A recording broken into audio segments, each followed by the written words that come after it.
down there to transport people to Michigan where I live, while meanwhile they're trying to take away the right to abortion.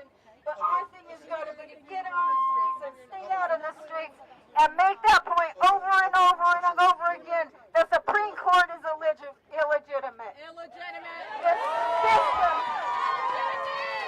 The system that gives rise to the oppression of women is illegitimate.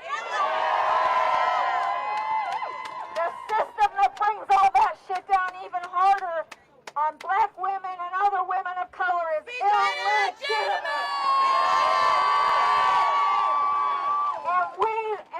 And I'm going to tell you, I remember what it was like to not have the right to abortion. I had cousins.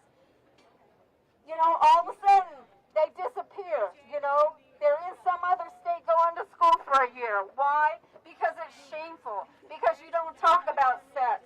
You don't, all these things are shameful, you hide it. And this is what these people are talking about when they're talking about doing vaginal searches and all this other bullshit, proving, making people drop their pants to prove they do or don't have a dick. All this shit is fucked up and we can't put up with it.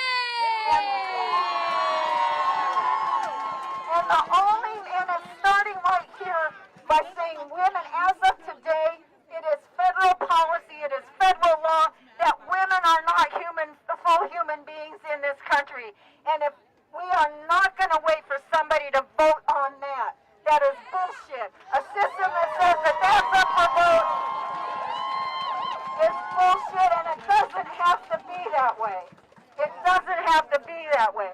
So we got to get out in the streets. We got to stay out in the streets from now, tonight, tomorrow, here in D.C. because it's the capital, and around the country where we live. And we have to create the kind of upheaval like what we did when George Floyd was murdered that says, you are not going to do this, you are not going to stay with this, because we will shut down this system, and we will not stop until we do.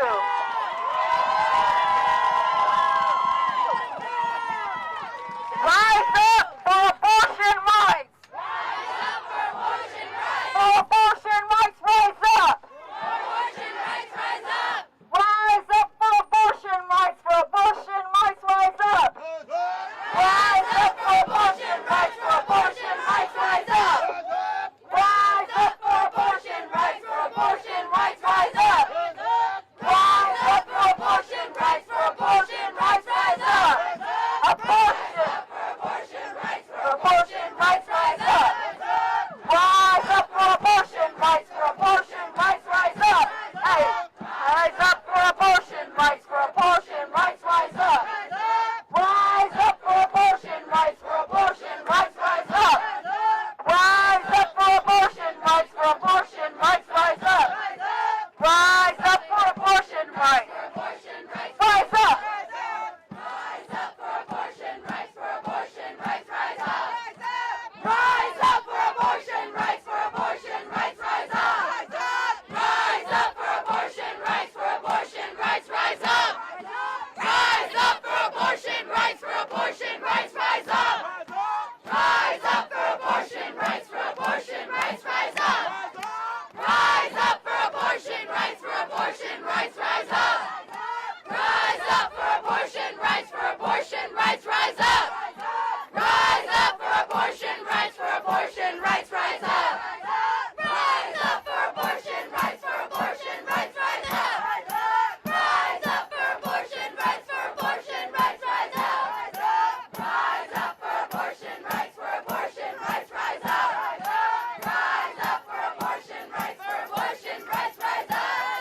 a shit about us. Pregnancy would kill me on the spot, given my condition. And even standing here right now, I'm in excruciating amounts of pain. So I want a voice for every single person that has a disability, invisible, visible, or otherwise, and talk about how abortion is healthcare, how necessary it is, and how so important it is for people to fight on behalf of the disabled community. Thank you.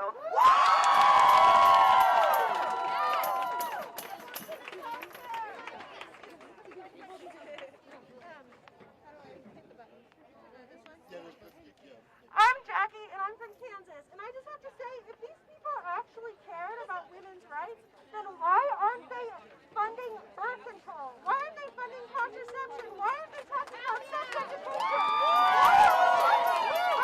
Why are we talking about sex like it's something that we're fucking humans and we all do? They don't actually want to deal with the problem. They just want to deal with controlling us. And those are questions we need to ask the people we know. Why aren't we actually dealing with this like it's a real fucking problem?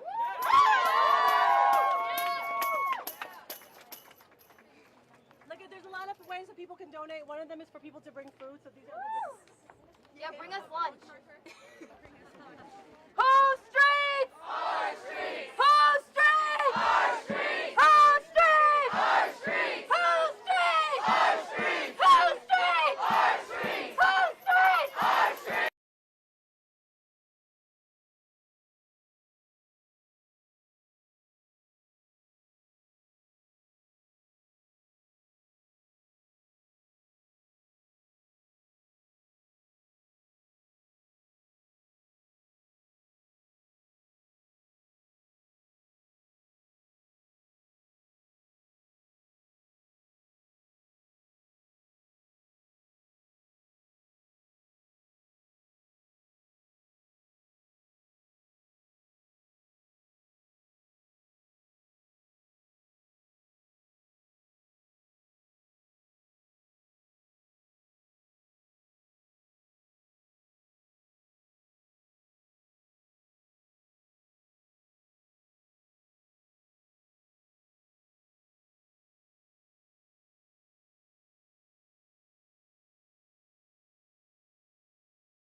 He's a good director. I trust him.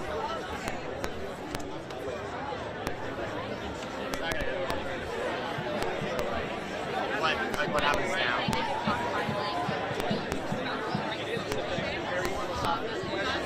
So why should we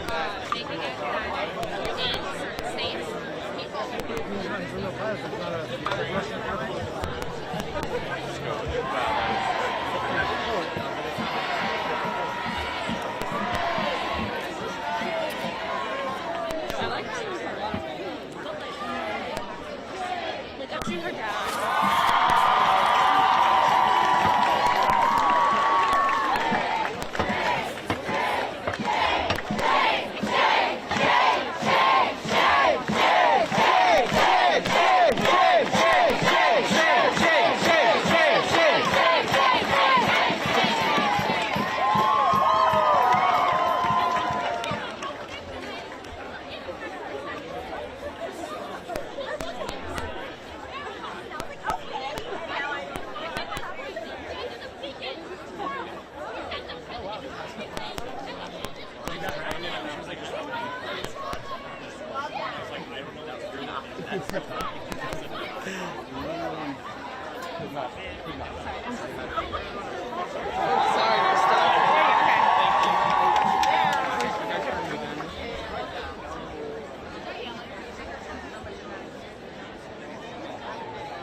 like, Woo!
I won't start the recording. So we're gonna go over there.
Oh my God, that's so hilarious.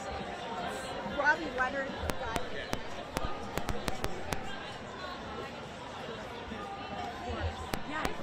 Yes, I am. Oh, good to meet you. I'm Sage. Sorry, my hands. Yeah, no, we all. I was just like dripping in the.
say about figure.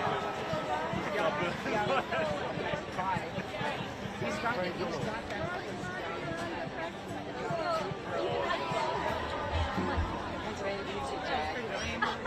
He's got that young jagoff.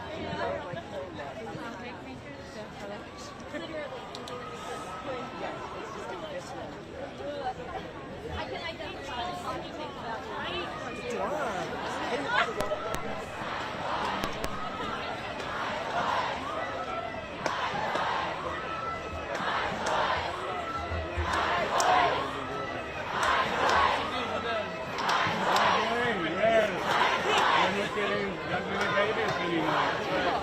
Just killing women. They're mad about it. Good to know where you stand at. Yeah, she got the smile.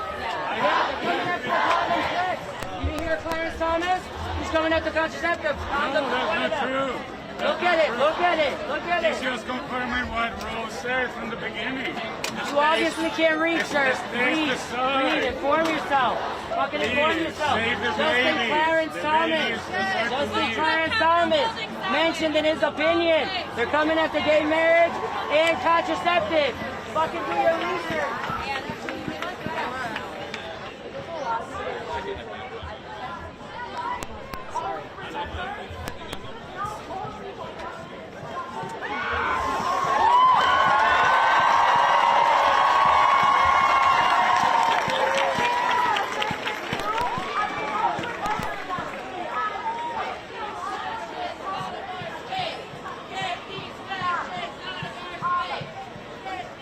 Roe v. Wade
They're a little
I implore you,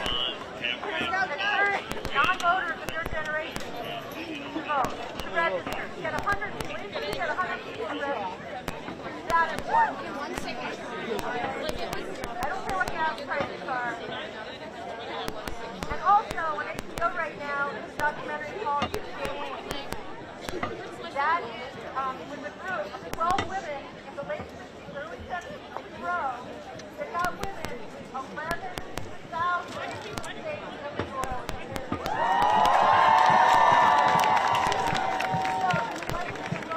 What we need to do right now, watch that. That's probably true.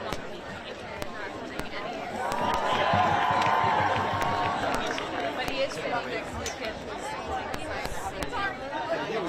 He was a threat. There wasn't an imminent threat.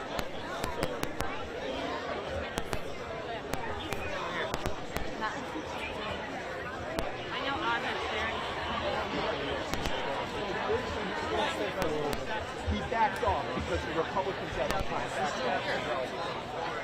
We're gonna head out and stay tuned tonight.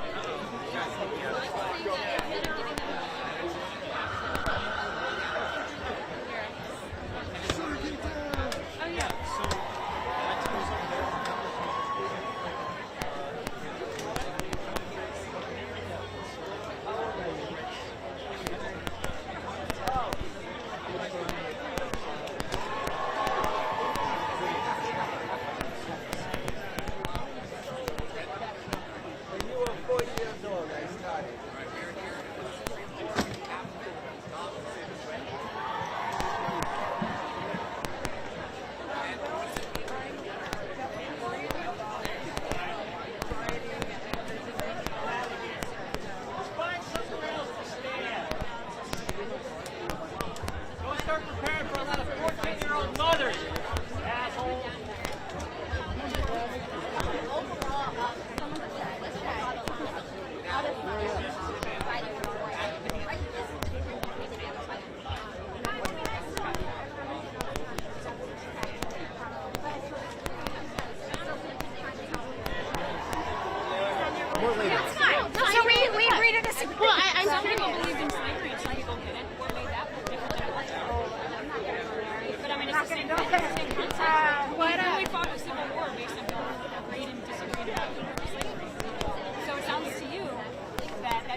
a descansar y dejar a jóvenes que han visto la modernidad, que ellos sean los que lleven las leyes.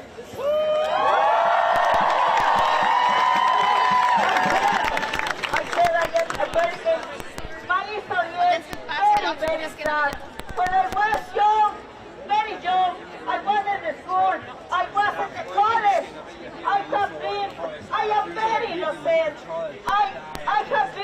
I have home, I was very family folk and very poor colonies. So, for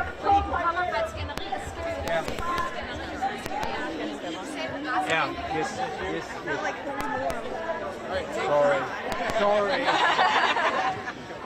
It's okay. Jamen, jeg må heller ikke råbe. No, not good enough.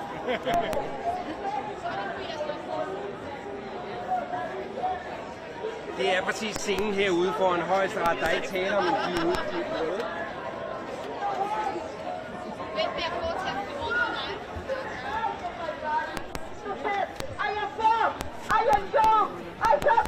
Det er præcis scenen herude foran højesteret. Der er ikke tale om dialog mellem tilhængere og modstandere.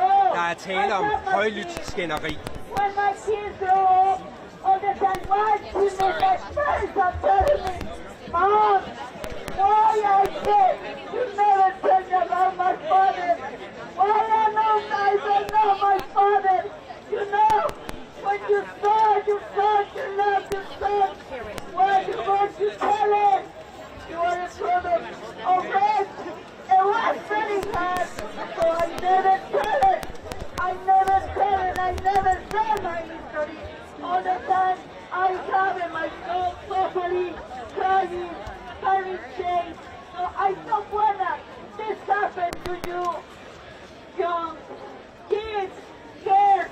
I don't wanna you suffer like this. Decades and decades crying and crying. When I got to tell myself my truth, it was terrible. You cannot imagine how we cried. It was very hard to him. You know, he's a brother of race. So I am now very angry. God, people, he's a very bad people. And he's bad in the soldiers. They have to go back. They left the young people. You know how is now the life. So thanks for staying here. We need to fight against this stupid decision. Don't let it. The decision is stay here all the time. We need to fight again. Fight. Thank you.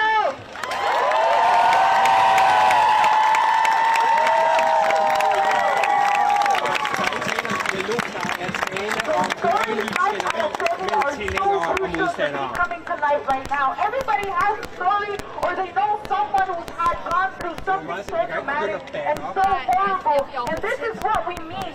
That's why my shirt says boys, motherhood is female and slave, and even actual women's lives and dreams that are being close that are being shattered. Why? Because this fucking Christian fascist theocrats believe that women's role in this society is to just be breeders of children, and we say fuck no!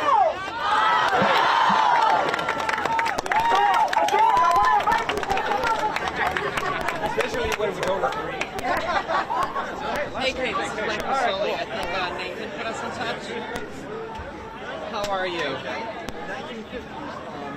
Yeah, I'm good. I'm in the middle of behind myself.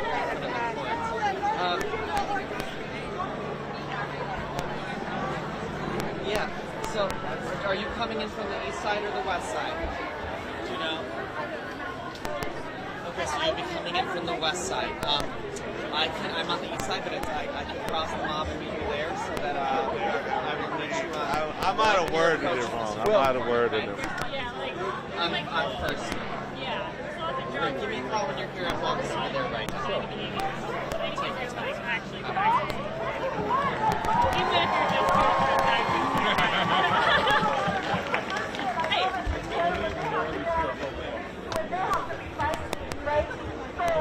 those are the people that we have to be talking to. Those are the people that you have to be speaking to. Yeah, it's not adversaries. Office. And to join you in the streets.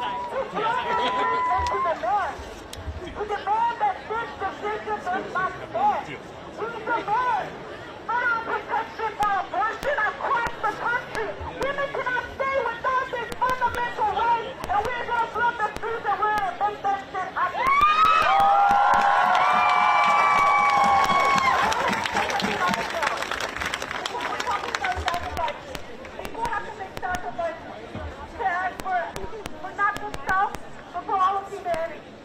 Travel from LA to come here for the last 6 months to fight for abortion rights. We saw this happening, so we refused to accept it.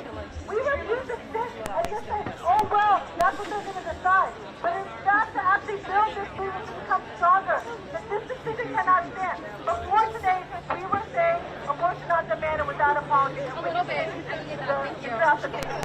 But now that the draft opinion has been published, we are saying just one thing that Michelle was saying, which is this decision cannot stand legal abortion across this land. But be like Michelle. Figure out how to change your life. What things do we need to do? Because it's not just her, my daughter, but it's the women in Arkansas. I just read just now that the Arkansas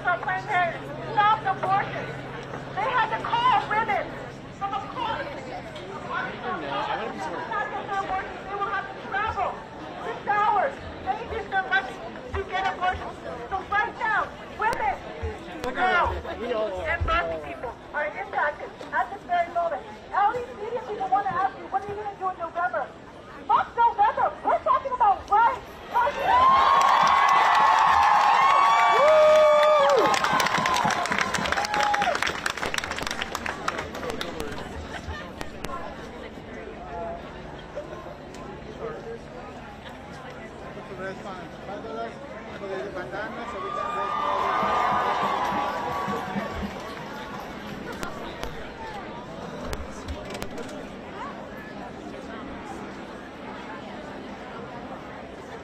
Hey, how are you?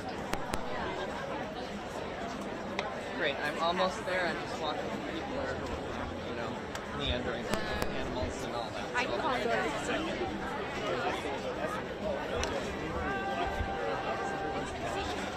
I mean, he was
looking at the Supreme Court and all the way to the left, holding a camera in the air, kind of like the Statue of Liberty.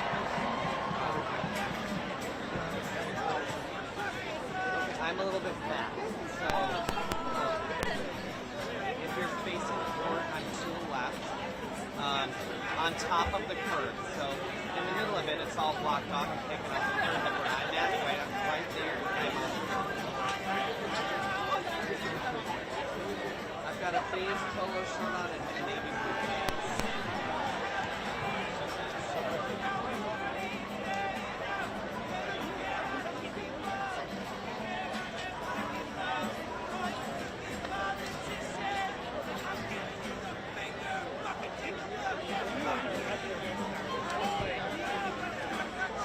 It's like a little camera way up in the air. I'm looking at the court to the left.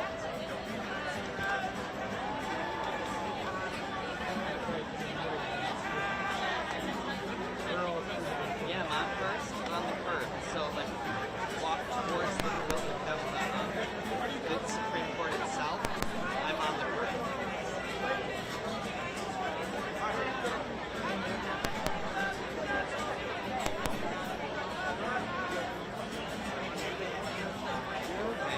That's crazy.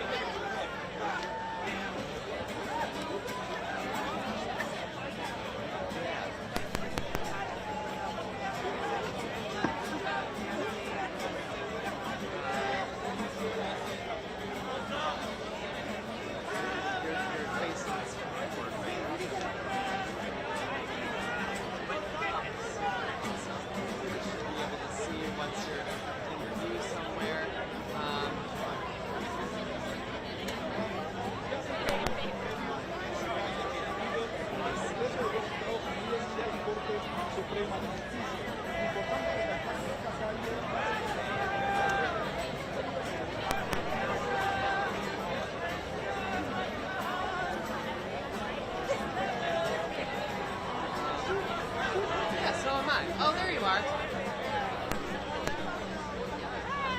How are you? I'm great. How are you? Thank you for meeting us. Oh my God, of Appreciate course. it. We're happy to be here for you. Thank you. I just got off a train, so let me take just a second. I gotta set up too. Where are you coming in from? New York? Oh, cool. Yeah. Yeah. I'm actually pretty new to Planned Parenthood. Okay. You can tell me all about it. Yeah, I used to be at CBS as a correspondent covering this, and now I'm over I know you're with Planned Parenthood. Wow, what a jump. Yeah.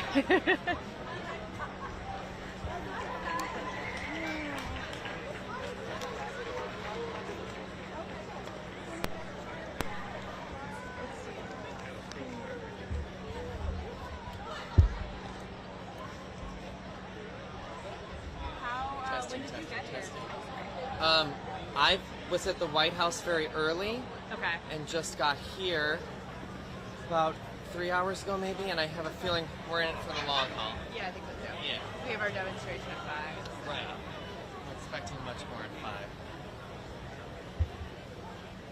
I think this is probably a safe bet. Yeah, that looks great.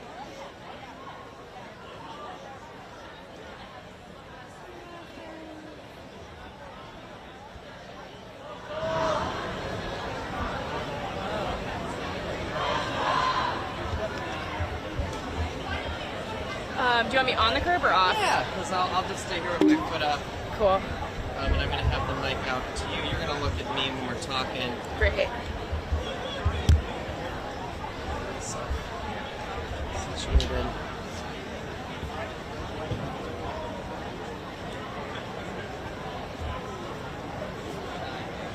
Okay. Let's do a little test run on this. I didn't bring the lav, so hopefully this does the trick. Great. I'll hold it for you, I guess. Okay, yeah, And of course. How was the train ride here? We're just doing it. It was uneventful, which is I think the way you want a train ride to be. Yes, that's good. Did you take the Acela? I did take the Acela. It was an 11 a.m. train, so it was a tight run from my apartment to get down here. Great. All right. I think we're good. Awesome. Okay. Thank you. Okay. I know Nathan's got this information, but you know the drill. Can I have your first and last name, and can you spell it for me? Of course. I'm Kate Smith, and that's spelled Katesmith. And you work for Planned Parenthood of New York? No, I work for Planned Parenthood Federation of America. I'm their Senior Director of News Content.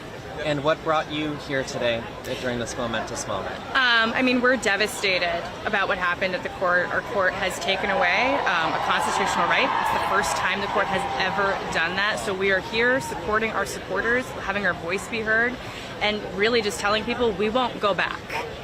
What's the plan for the next few days? Are you all going to meet here for the weekend?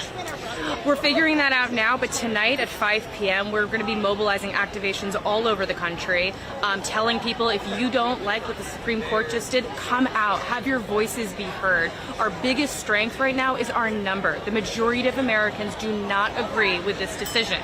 8 in 10 Americans believe in the legal right to abortion. That's a fact. So if you believe that, come out, mobilize, and be part of our activations to let your voice be heard, because that's the most powerful thing we have right now. And how do you think this decision is going to affect so many of the Planned Parenthoods across the country right now? Here's the thing, I don't need to speculate about how things will go from here on out. 13 states, they already have trigger bans on the books. Here's how they work. They have already laws that will make abortion illegal in the case that Roe v. Wade gets overturned. So given today's news, we're expecting 13 states will go dark as soon as today and into next week. After that, we're expecting another 13 states to lose access to abortion. All in, we're talking 26 states. 36 million women of reproductive age, including more people who can get pregnant, right? So we are talking a lot of people who are going to get impacted, but I have to note, Planned Parenthood's doors, they are open. We're not going back, and we're going to be there for our supporters and patients. If you can't get an abortion in your state, we're going to help you figure out how you can get it somewhere else. That was my next question. You know, states like Illinois are kind of like a haven in the Midwest. What's the plan for pushing more people in the direction of those locations if they need assistance and help? Here's what we know. Banning abortion doesn't stop people from needing abortion. It only makes it more difficult and more expensive. So what happens next is that we're going to need to help our patients navigate this new framework of laws that's going to significantly restrict their access to abortion. So in states, you bring up, Illinois. States in Missouri, we're going to have to tell them how to get to Illinois. We're going to have to set them up with funds. We're going to be leaning a lot right now on our abortion funds, our independent clinics. We're really all in it together at this point in time. But the reality is it's just going to be a lot difficult for people. And what's the most devastating is there will be people, and we know this, there will be people who are not able to access an abortion because of today's news, because they just will not be able to find those resources. Is there anything I haven't asked you that you feel like is important to touch on today? Take your time. Thank you. Yeah. Today's news is devastating, but we have been planning for this moment. We don't want to let our patients think we are surprised. We are not. We have been preparing for this, and we are ready for them, and we need to make sure that they know that our doors are open to them. Just because the Supreme Court has failed them, we have not, and we will be there for them. The reality is there will be states that have access to abortion for now, and we're going to help them figure out how to get there, because we can't just sit back and we will not go back. Thank you so much. Yeah, appreciate you taking the time to talk with us. Of course. Good luck today. Thank you, you too. Thanks. Yeah. Stay hydrated. And what is this for? I'm so sorry. Great. My boss may let me know who got it and comment in live. Just Amazing. Sure. So, where can I find this? So we are the Associated Press. Right now, this gets streamed into our office, and basically we're going to store it and edit it. I'm assuming, I haven't talked to Nathan about what his plan is specifically. I'm assuming he's going to be putting it together as a video package. Right. And the way our platform works is like it's worldwide. Amazing. So you might be reached everywhere. Cool. Love it. I hope. I know. Don't worry. I was nice. Nice to meet you. You too. Good luck with everything Thanks. today. Follow through with Nathan. I'm sure he'll let you know too. Perfect. Okay. I also probably should have asked him that before I talked to him.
What bridge? In DC? They might be slightly more left.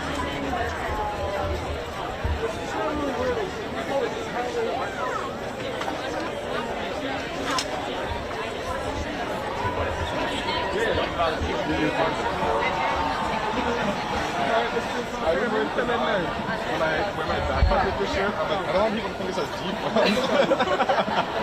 So we should switch arms. There we go.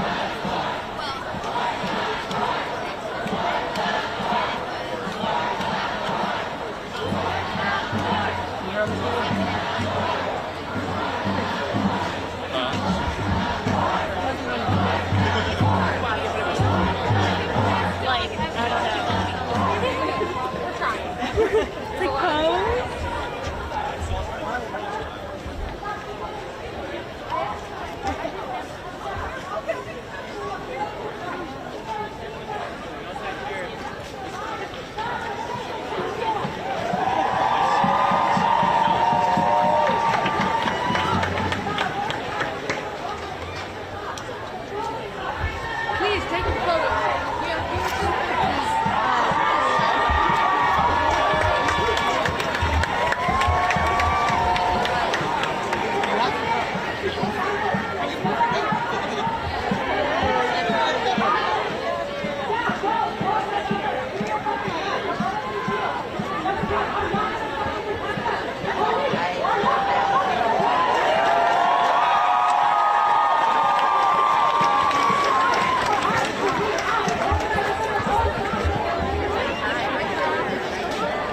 Good job. Keep doing it. Good job, you. Thanks for coming out.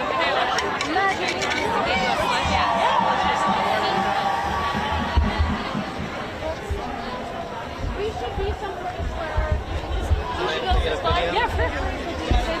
Up the street sign. Up. Sorry, y'all. That's cool. No, everybody knows a puppy dog. No treats?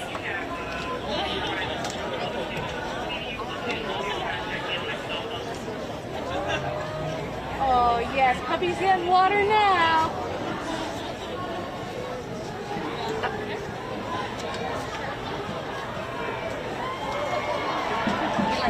Get a picture for the mom.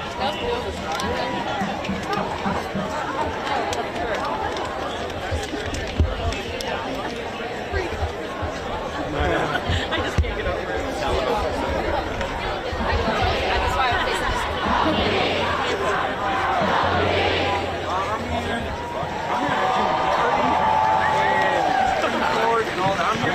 I'm here for everybody here. I'm here for me, and I'm here for the internet, and yeah, well, yeah, that's what I'm here for.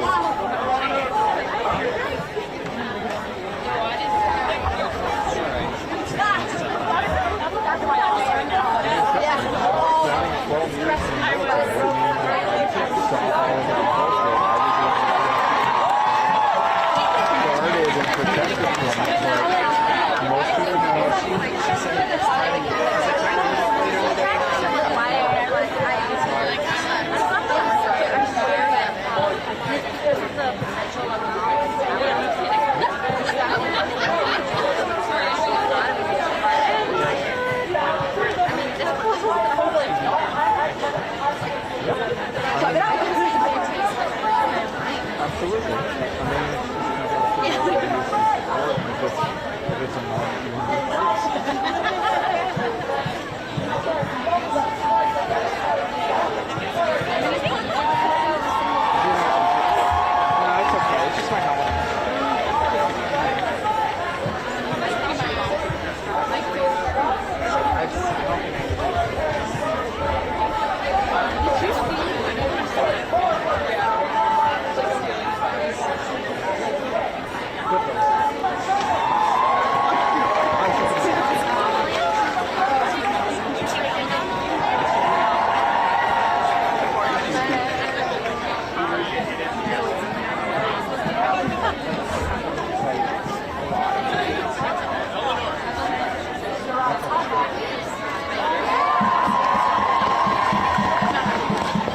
get a little in there. That's how that's why no change has occurred. We have to continue to talk, continue to fight, because our rights are currently being stripped away. And we need to get them back. Keep fighting, keep pushing for what is right.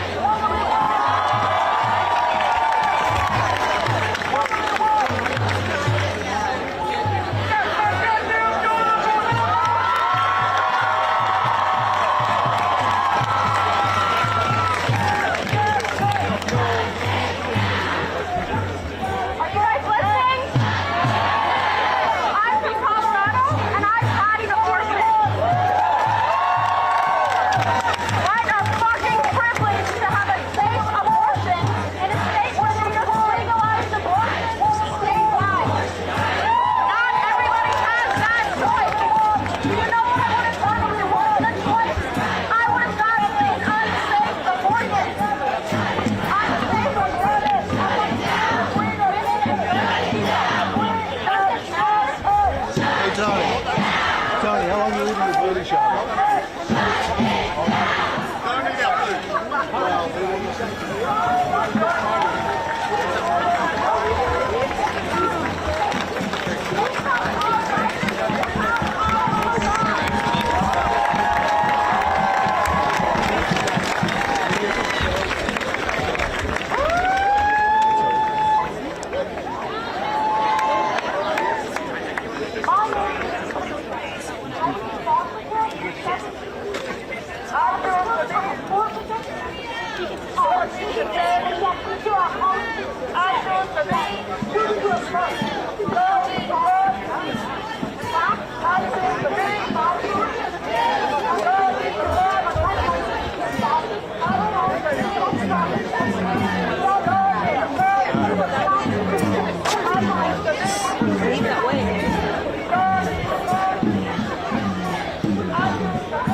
confirmation. My daughter's right over there. You want to go meet her and tell her? You're still yelling. I'm telling you, I'm just as serious as you I don't are. think you are. I'm seriously just as serious as you are. And for you to sit here and say that you have a good one, I think you need to. When you say, "Oh my gosh, you have a good one," when I said that I believe that a woman should be here, I take offense to that. But my point, your point about we have equally as many states, the issue is not a matter of whether the states have this right. It's the issue. And hold on. I'm but the issue is that the federal government is not protecting this. The issue, but before we remember, slavery was a discussion amongst just the states, the South and the North, and these different states that are colonies got to discuss this own thing. But it was until that it was federally protected that you then saw change. The federal sets a precedent, and that's the issue. Is that they're not willing to do it. The court does not write the amendment. They do. Over there. And here's where that has to start in the states. That has to start with a state representative or a state senator issuing legislation in what happens. What has happened?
So what time is it there? It's 3 in the morning. So you're going to be like on the morning show out there. Crazy.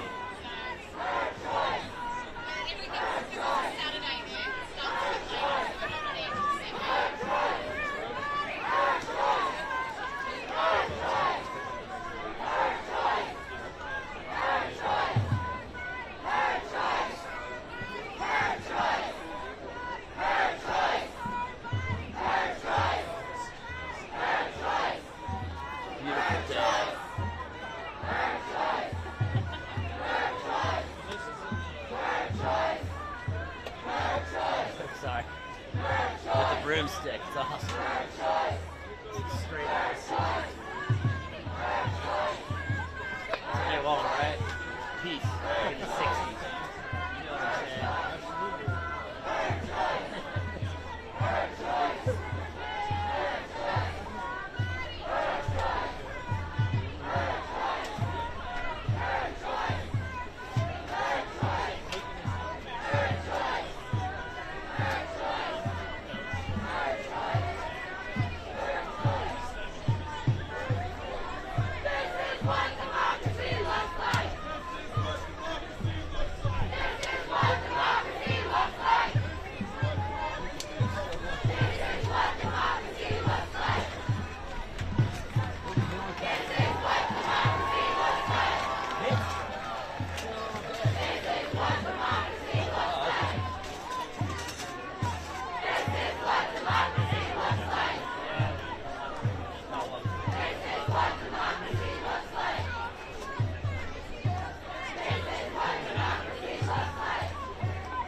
Sometimes you have to see to believe and witness history as it unfolds. When the news is breaking, watch with the newsroom of the Washington Post. We explain what's happening and why it matters. Thank you for choosing to watch the headlines as they're being written by our journalists. You can subscribe with a special offer at washingtonpost.com/watch. Subscribing through that link lets everyone here, from the front lines to the control room, know that you care about our continued efforts to inform the public, protect the First Amendment, and foster a healthy democracy. We could not do this without you.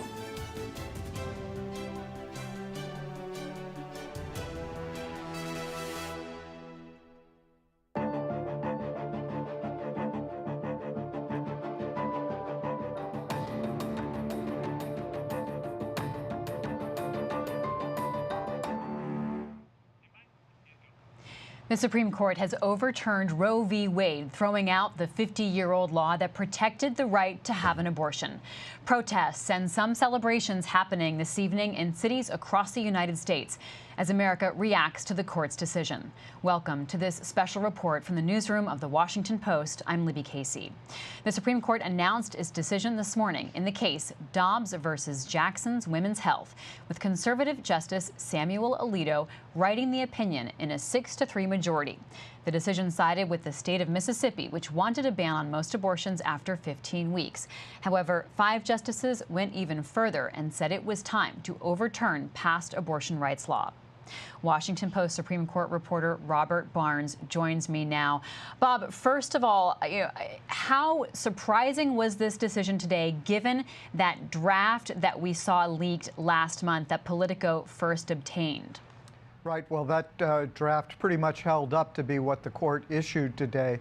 At the time, Chief Justice John Roberts said that it wasn't final, that work was still being done, but it turns out the work that was being done was a concurring opinion by him that criticized his fellow conservatives for going too far, and a dissent from the court's 3 liberals saying that this was a devastating move for women's rights. And so it held up pretty much the way we thought that it was going to, and whatever negotiations they were that came after that opinion was leaked, it didn't result in much change. Something that stands out, Bob, in both the draft as well as what we saw today is this, I don't know if disdain is the right word, but this real pushback on past decisions by the Supreme Court and past legal precedents. Can you talk to us about the tone of that and the outright pushback that we saw from Justice Alito? Well, I think what we saw today was really the triumph of a conservative legal movement that for decades, ever since Roe was decided, said that it was decided wrongly, that there was no constitutional right to abortion, that everything was sort of built on a false reading. And that's what Justice Alito said today, that it was wrong from the start, and that it was right now to overturn it and to return the issue to individual states. So take us through these sort of parsing of justices there. Talk to us about the 6-3 decision, which is all about this case related to Mississippi, and then the pull away that we saw from Chief Justice Roberts. Yeah. Well, what happened was, the court is always looking at a specific issue, a specific case and law. In this case, it was a Mississippi law that banned abortion almost totally after 15 weeks. It was never allowed to go into effect because it violated, lower courts found, key components of Roe and the decision that backed up Roe, affirmed Roe, Planned Parenthood v. Casey. And that said that a state could not put undue burden on a woman's right to abortion before viability, that is, the time that a fetus could survive outside the womb. That's usually 22 to 24 weeks. And Mississippi's law obviously was in violation of that if it was at 15 weeks. Chief Justice Roberts said that he would have stopped there. He would have said this viability line that was put in Roe and Casey, there was nothing magical about it, that states could enact some restrictions before that time, and he would have left it at that to play out in additional court decisions. But 5 members of the court said that that wasn't good enough and that Roe and Casey needed to be overturned. How would Roberts have allowed the Mississippi law to stand, Bob? I'm not quite understanding his logic. Can you explain it more for us? Because, you know, that law, according to many who opposed it, flew in the face of abortion rights precedents. It would have definitely required a change in the way the court thought about Casey, and that is what is an undue burden. It would have said, it would have moved that line and gotten rid of that viability line. But I have to say, Chief Justice Roberts was the only member of the court who really felt that that was the right way out. The 3 dissenting liberals didn't think so. 5 of his fellow conservatives didn't think so. And, you know, he tried to get that point across in oral arguments, and we assume in later negotiations with the other justices, and clearly he got nowhere with that. So what happens now with this 50 years of precedent? Is it like the books are wiped clean, Bob? How does this actually work? The books are wiped clean, and so there are 13 states that have so-called trigger laws that will ban abortion once Roe is overturned, and they got a very clear message from the majority that Roe is overturned. So you have those. You have other states that will put extreme restrictions on abortion and maybe ban it. That altogether, that could account to about half of the states. And you also have other states that have moved to protect abortion rights. Liberal states such as California and Maryland, there are a number that have gone the other way. So what we'll see is, like so much of the country, a real division between red states and blue states, but it will divide where the right to abortion remains. So there's speculation about what doors this opens for future rollbacks of rights. What do we read in the decision itself that Justice Alito wrote? And then what do we read in what Clarence Thomas wrote? Right. Justice Alito wrote, and the other members of the court, including Thomas, joined, saying that this decision affects abortion only, that abortion is unique and different because it involves what some see as the destruction of human life. And so it is unlike any other issue.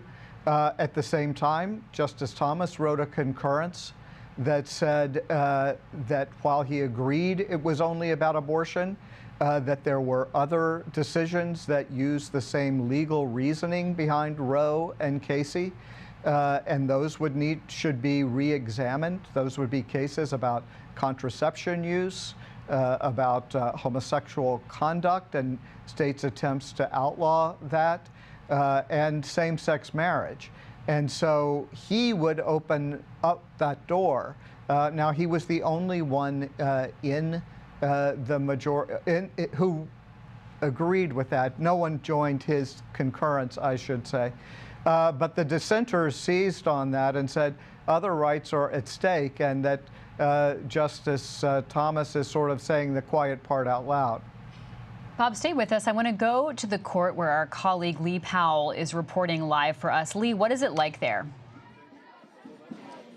Well, hello, Libby, from in front of the Supreme Court. If you can hear me, it's going to be a little hard because obviously the crowd is in full swing behind me. I've been here a couple of hours on the ground after the decision came down midday on, really, and it's the crowd has stayed pretty steady.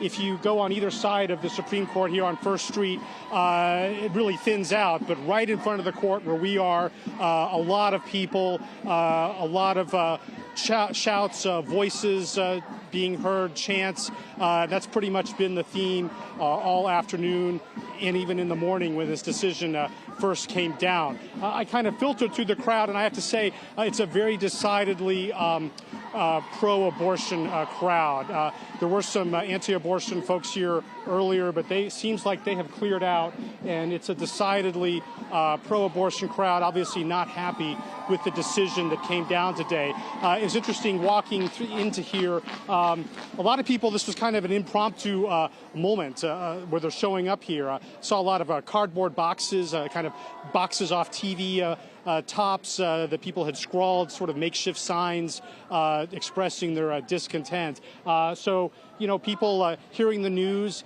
deciding to head on in to Washington, make their voice known, their sentiments known, either by voice or by sign. Libby, we'll send it back to you for now. All right, thanks a lot. And by pro-abortion, we mean pro-abortion rights. Lee, the language is important here. I want to go back to Bob Barnes to talk, Bob, about the justices in this scenario. So when the decision was announced this morning, tell us about how it worked. I mean, it's electronic over the computers. There are paper copies. Where are the justices? Well, we assume the justices are at work inside. They're not finished with their work. They have more decisions that they must issue before they complete the term. But as you say, this was a very unusual. Usually big decisions like this are handed down from the bench with the opinion's author providing a summary, and often in a case like this, one of the dissenters dissenting from the bench and saying why he or she thought that the ruling was incorrect. We didn't have any of that. Instead, the court these days is simply issuing its opinions at appointed times, every decision day. We knew today going in that there would be 2 decisions. We did not know what they would be, and that this would be one of them. And the court will be issuing more decisions on Monday. So they're not done. They haven't been able to take off and perhaps escape the protests that might be going on outside their very houses. Can you talk to us about the dynamics of the court? You know, we've heard a lot of reporting that the leaked draft that Politico obtained in May was like a huge breach of protocol. But what are the dynamics like among the justices as they hash out these very controversial decisions? I think it's taken its toll, and this has been a very controversial term. I mean, just this week alone, the Supreme Court has ruled on religion in public life, tuition payments to religious schools using taxpayer dollars. It had a very important ruling on guns and the ability to get a permit to carry a gun outside the home. And now abortion. I mean, it's really extraordinary to think of what has happened at the court this term. And it's all because of a new sort of super majority of conservatives, 6 members, that feel more comfortable taking up these issues and taking them up quickly. This is a new majority that is moving very quickly to change decisions that it thinks were wrongly decided in the past, or to take up issues that the court has ignored for a long time. Bob, you told us about what Clarence Thomas wrote and how he's already thinking about other cases that might be intertwined with this precedent. How might we see that manifest in the coming term when the justices return in the fall? Well, it's hard to know whether it would come that quickly, although it could, I suppose. Right now, that what we know is that the court has a case scheduled for next term that takes up affirmative action, which is another of the issues that the conservative legal establishment for a long time has wanted the court to take up and to overturn. But, you know, when justices write concurring opinions or dissents, they are often seen as sort of invitations for the interest out there to come up with a case that would get to them in a way that would allow them to take on the issue.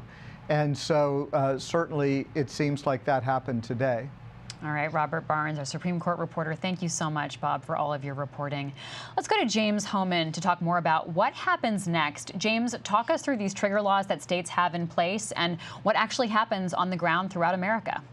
Well, yeah, there are 13 states that have these trigger laws, some taking effect immediately, others taking effect within 30 days. There were abortion clinics this morning that had women in the waiting room preparing to get the procedure, and people had to walk out to say that they weren't going to be able to do it. And that in some cases, they're going to have to drive hundreds and hundreds of miles to be able to get access to abortion. Now, the fight really does head toward the states. There are several governors that have said they plan to call special sessions. In other states, the legislature's already adjourned for the year, so they won't come back until next year. And the new frontier of this fight is that,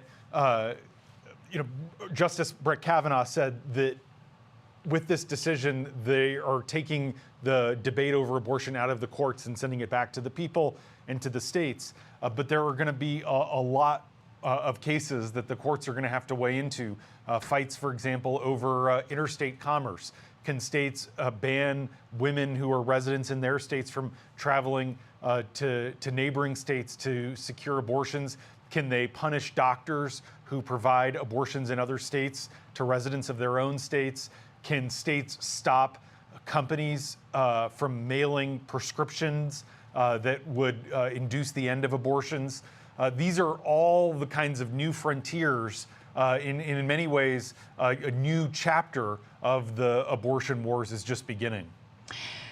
Let's bring Rhonda Colvin into the conversation. She is live for us on Capitol Hill. Rhonda, Fridays are often quiet times on Capitol Hill, especially in the summer. But the House was in today passing this gun safety bill, so it's a lot busier up there than it usually is to begin with. Take us through the reactions so far in Congress to this Supreme Court decision. That's right. You make a good point, because I've been marveling at how much historic news has been happening on Capitol Hill today. Of course, lawmakers are set to go on a recess for the July 4th holiday, and today they passed a gun restrictions bill, which is the first time in about 30 years that Congress has passed a reform measure on guns. So that should have been the headline probably for lawmakers as they left today. But really, abortion has been front and center here. Reaction came pretty quickly as soon as the Dobbs decision came out.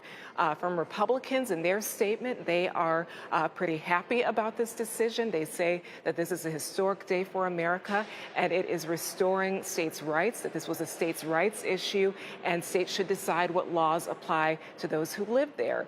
On the Democrat side, they are pretty fired up. In fact, one of the earliest statements that we heard this morning was from Speaker Pelosi, who said that no one should make any mistake that Republicans, if they take over the House and the Senate after the midterm elections, that they will enforce a federal ban on abortion.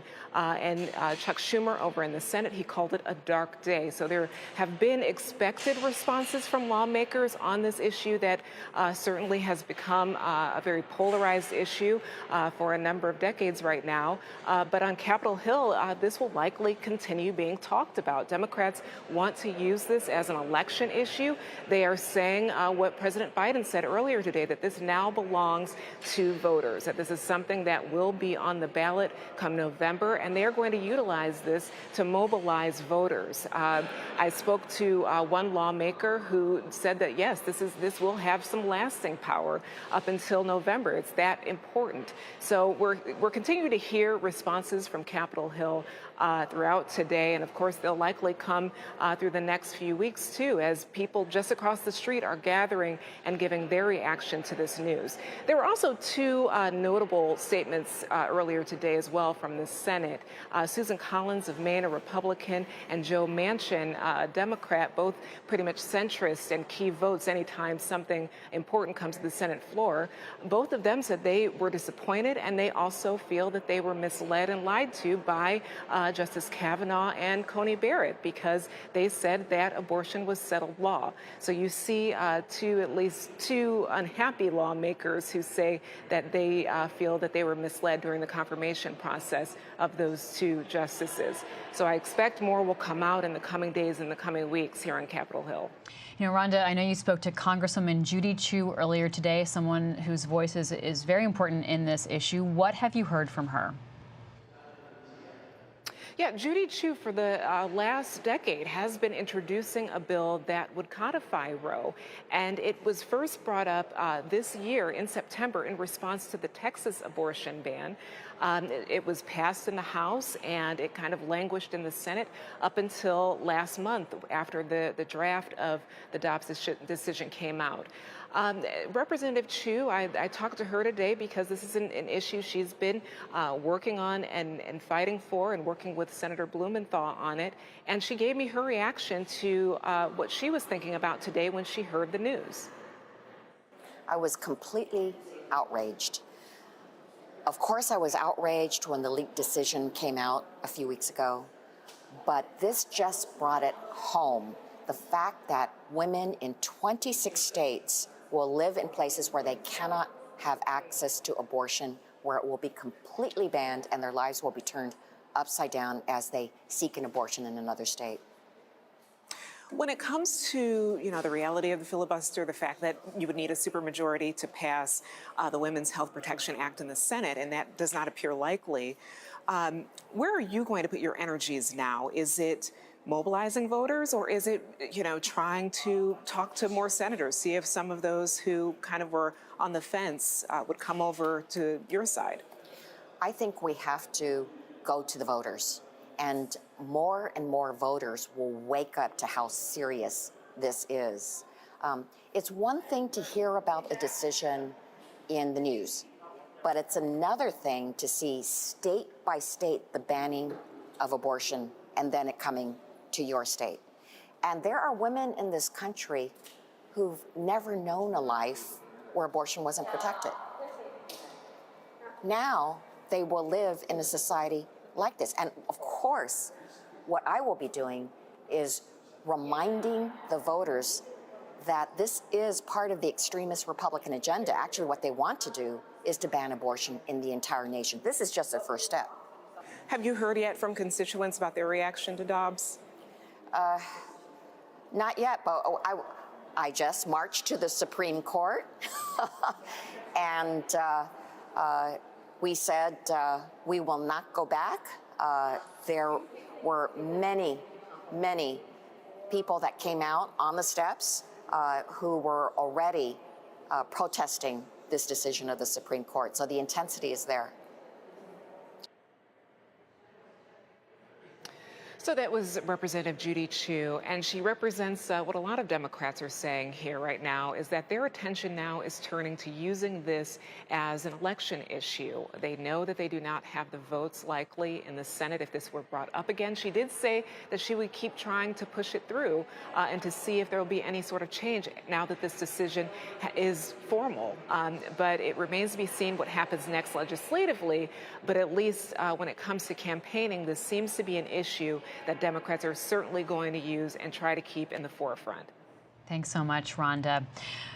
James Hohmann, with today's news out of the Supreme Court, anti-abortion laws across the country go into effect. So give us a sense of those laws and the timeline. Yeah, Libby, 13 states have already passed legislation that have various provisions. The majority of these 13 states do not make any exceptions for rape or incest. In the case of abortion. There are really two regions where these trigger laws have passed, basically the Intermountain West and the South. A lot of these states already have pretty stringent restrictions on the books. Texas, for example, has their ban, but effective immediately with just the certification of a single official, they're going to be able to basically outlaw abortion altogether. And then we can look at another 13 states that are sort of on the margin. This grouping here are states that are likely to ban abortion very soon. For example, in Indiana and Ohio and West Virginia, you have governors and legislatures that are raring to go. The West Virginia just passed a referendum not too long ago saying that the state constitution does not have any protections for abortion rights. The governor of Indiana, eager to take action imminently. Iowa had passed a very strong limiting abortion ban. It was struck down by the Iowa Supreme Court. Now that the U.S. Supreme Court has weighed in, the Republican legislature and governor there will be able to take action. And then in the Deep South, you see the 3 states that are near where they have the trigger bans, Brian Kemp, Kay Ivey, and Henry McMaster, all planning to move pretty swiftly. And then there's there's a bunch of states that are blue states where there are Democratic governors and Democratic legislatures in Northeast and New England, including Maryland, here in the D.C. area, D.C. proper. And then the states on the West Coast and Colorado and New Mexico, they're likely to, frankly, strengthen their protections for abortion and become more protective to try to be welcoming of women who are seeking abortions from other states. But what we're going to be paying the most attention to in the next few months are the largely purple states where the future of abortion really is up for grabs, where the midterm elections in 5 months are going to be critical to figuring out the future of abortion rights. Kansas is a really interesting state to watch. They actually have a measure on the ballot, a special referendum coming up in August, just the month after next, about whether the state will protect abortion rights or not. And it's going to be particularly interesting because all these neighboring states, with the exception of Colorado and New Mexico, but to the south, those states are all going to ban abortion. And so Kansas could become a sort of a haven where women come from around the region unless voters kind of codify some protections. Similarly, the governor in next door Nebraska is also talking about trying to do something. But when there was a vote on a trigger law in Nebraska, it actually narrowly failed, in part because of some opposition from conservative Republicans. Montana, similar story.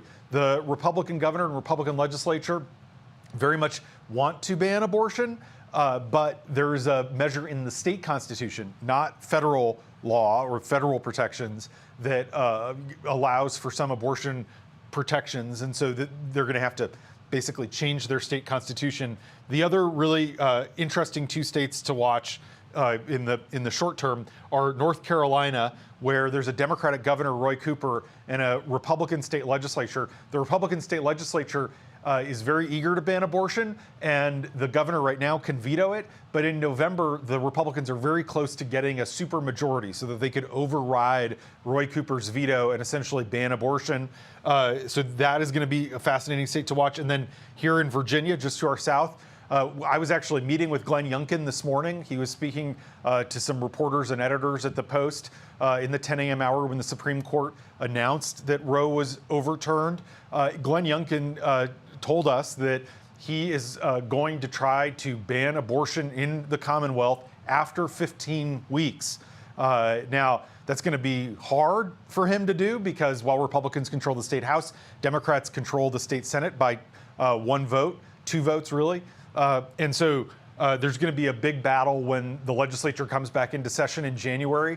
Youngkin said that he's going to try to compromise and would think that potentially a 20-week ban might be more palatable, but that's still pretty dramatic in a state like Virginia that had been seen as trending blue. So, these fights are going to be ongoing. The midterms have governor's races in Wisconsin, Michigan, and Pennsylvania.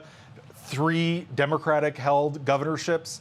All 3 states where Republicans control the legislature will try to ban abortion.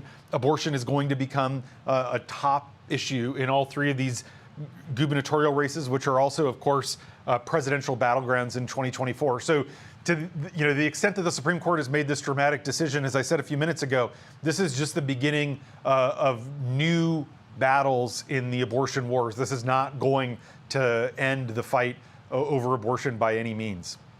Thanks so much, James. I want to talk more about how the battle is going to play out on Capitol Hill. James gave us such a clear description of what will happen in the states. House Speaker Nancy Pelosi spoke today shortly after the decision came down. Let's listen to some of what she had to say. Today, the Republican-controlled Supreme Court has achieved their dark, extreme goal of ripping away a woman's right to make their own reproductive health decisions. Because of Donald Trump, Mitch McConnell, and the Republican Party, their supermajority in the Supreme Court, American women today have less freedom than their mothers. With Roe and their attempt to destroy it, radical Republicans are charging ahead with their crusade to criminalize health freedom. In the Congress, be aware of this, the Republicans are plotting a nationwide abortion ban. They cannot be allowed to have a majority in the Congress to do that, but that's their goal.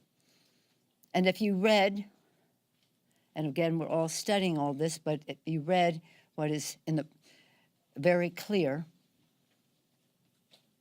one of the justices had his own statement. It's about contraception, in vitro fertilization, family planning.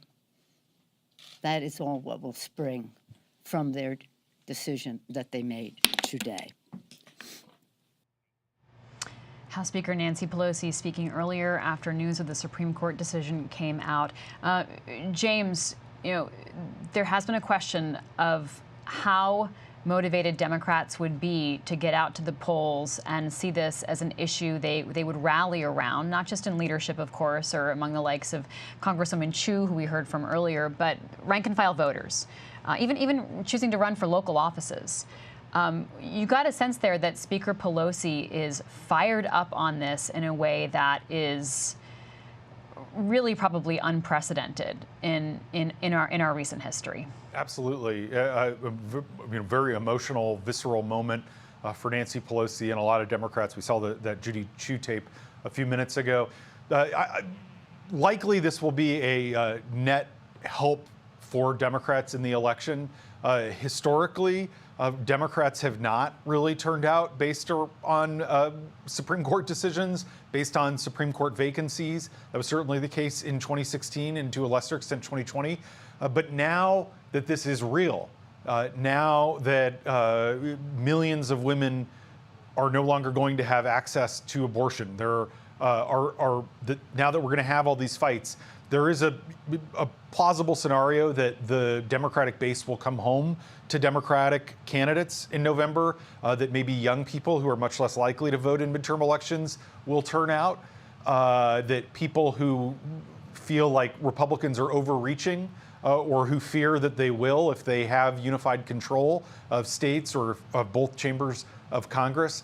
It does throw a curveball, but ultimately, when you talk to Democratic strategists and Republican strategists, they think that the biggest issues in the election will continue to be inflation and the economy and crime to a lesser extent, and that abortion won't completely change the trajectory of these campaigns, but it will have an impact at the margins. There are some races where it will certainly, in blue states and purple states, help Democrats, and in red states, frankly, it might make it harder for some Democrats to win that are more traditionally oppositional to abortion rights. Yeah, let's hear how Republicans are talking about this, James. Republicans who are supportive of restrictions on abortion.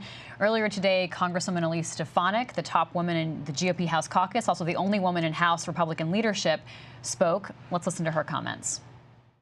Today's historic Supreme Court decision is a victory for the sanctity of life. It will save countless innocent children. House Republicans are incredibly grateful for the pro-life movement's tireless efforts for decades, leading to this day to give a voice to the voiceless and protect our most vulnerable, unborn babies. That's Congresswoman Stefanik speaking earlier today. Let's go to Lee Powell, who's outside the Supreme Court, talking with people who are gathered there. Lee. Joining you once again from in front of the Supreme Court, I'm joined by Kim and Bob Durkin of Hyattsville, Maryland, a suburb right outside of Washington, D.C. First question for you, Bob. What brought you down here today? I came down today because I feel the Supreme Court is making decisions for women that they should not be involved in. Kim, where do you go from here? What's next? It's very scary because they're overturning what women can do with their bodies, and then they're going to move on to gays and everything else, and it's not what the public wants. But they're insisting that they know better than what I know for my body. It's horrible. It's horrible. What do you feel like your presence here today will add? I mean, do you feel like you can change anything, or is it just sort of a strength in numbers objective? I think it's a strength in numbers objective, but we have to draw the line. We got to say no to these right-wing politicians that are going against the majority of people. If we don't draw the line somewhere, they'll keep going.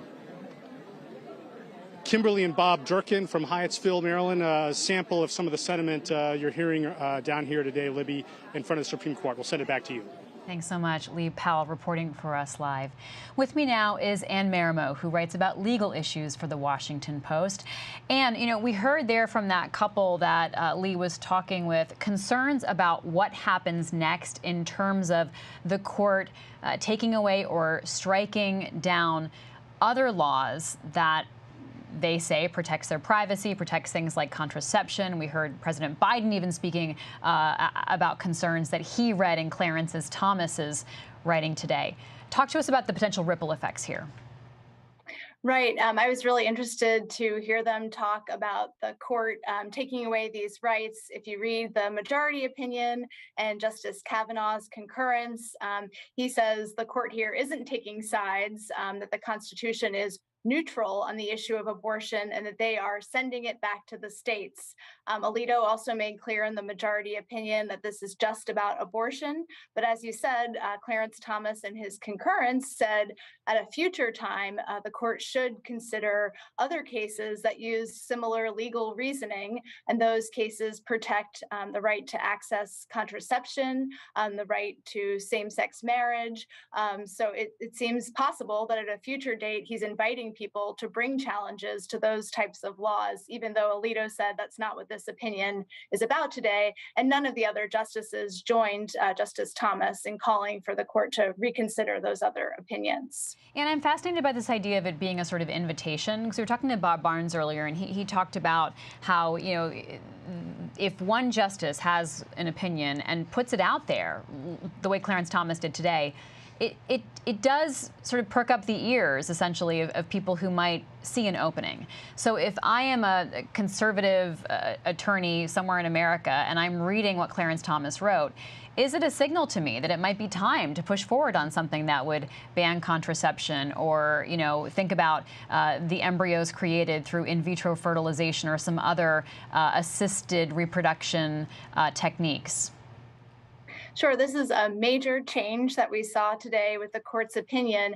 But as we've seen with other issues like the Second Amendment, someone like Justice Thomas was often dissenting and saying the Second Amendment right to bear arms is not a second-class right.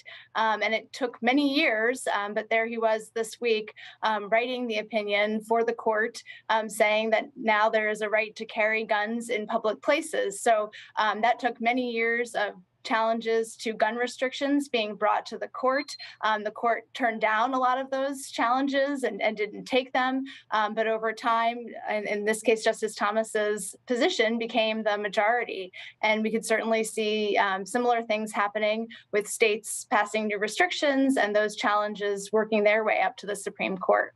Talk to us about the dissent and what the liberal justices had to say. Yeah, I was really struck by the fact that this was a joint dissent.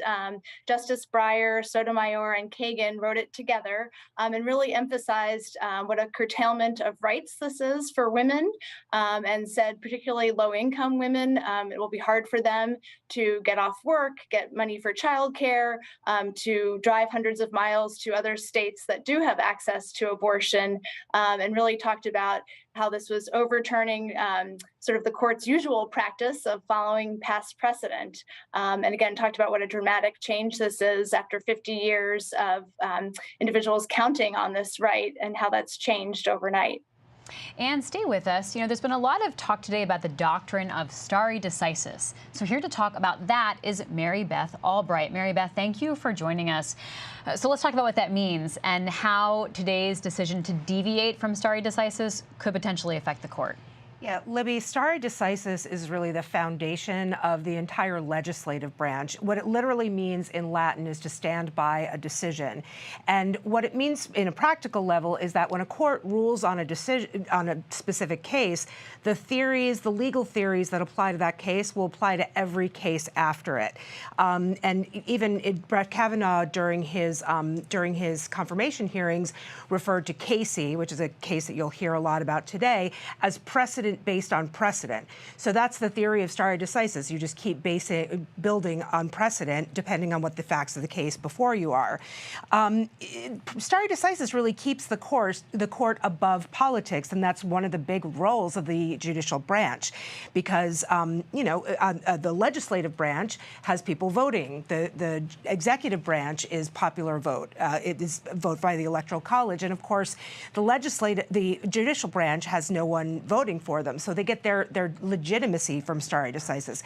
And there are 3 points that Alito himself makes in his decision when he talks about stare decisis. The first is that it contributes to actual and perceived legitimacy and integrity by the judiciary. The second is that it gives consistency. I mean, if you have a country that's based on the rule of law, you have to know what the law is going to be tomorrow, next year, not just changing it one day at a time.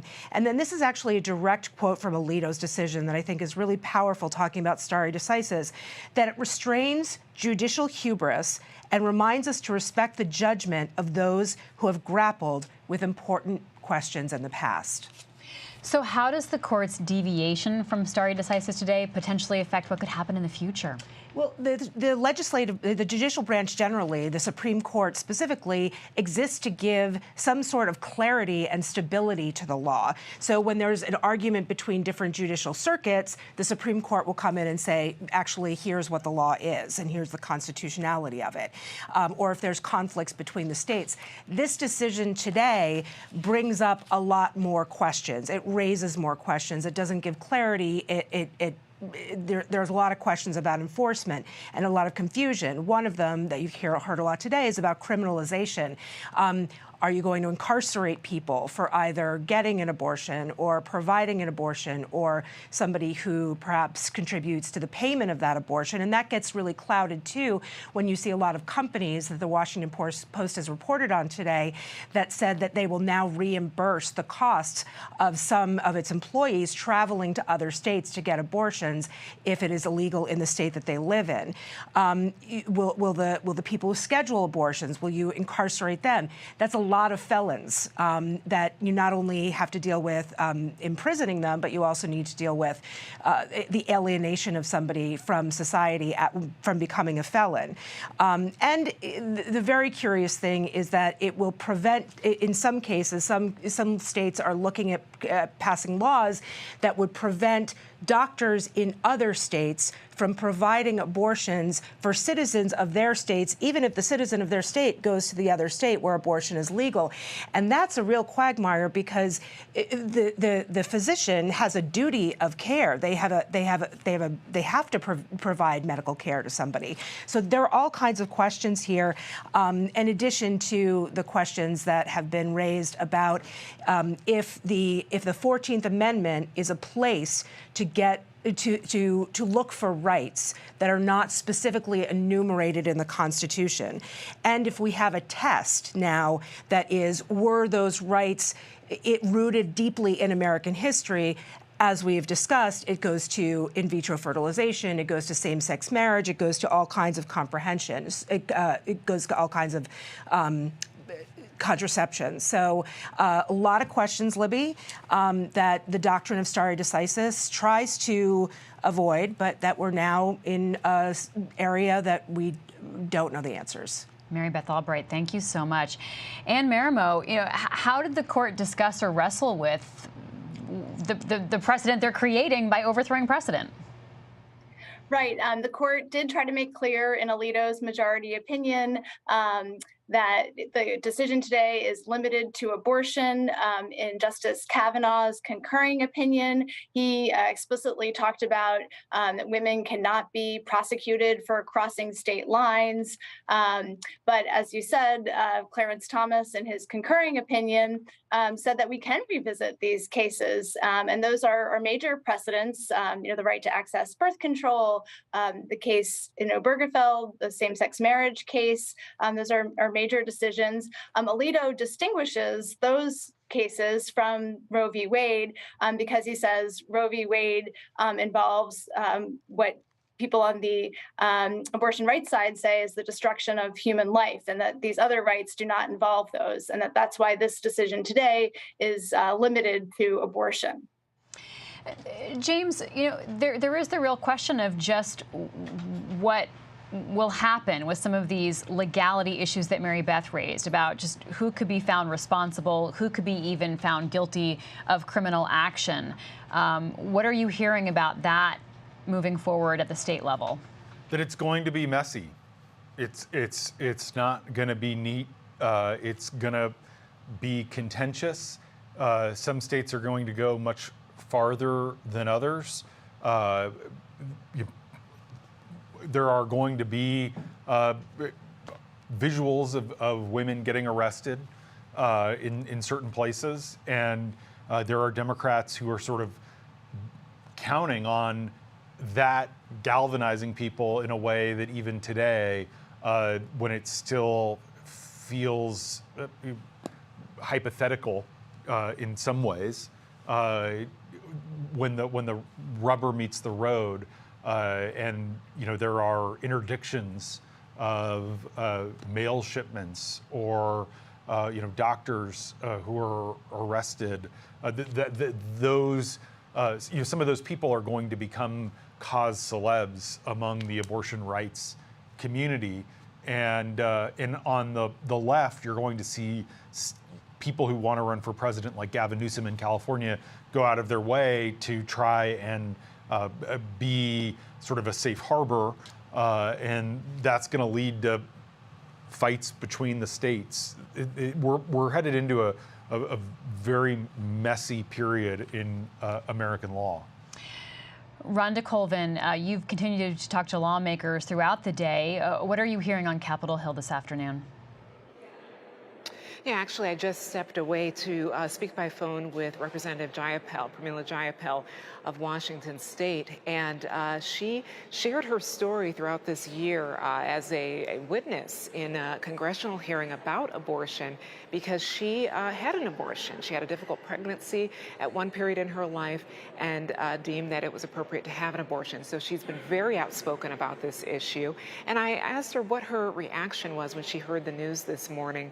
She said she's still processing it. And even though the draft leak came out last month, making it formal, it feels like a different thing for a lot of people on Capitol Hill, especially those who wanted to protect abortion access. She said, I asked her, what is she going to do in the immediacy after this decision? And she told me she's channeling her tears and her rage right now and working at the local level. She said she believes her state and her area will see an increased demand for abortion access. So she's working with some of the local government leaders now on how to react to this.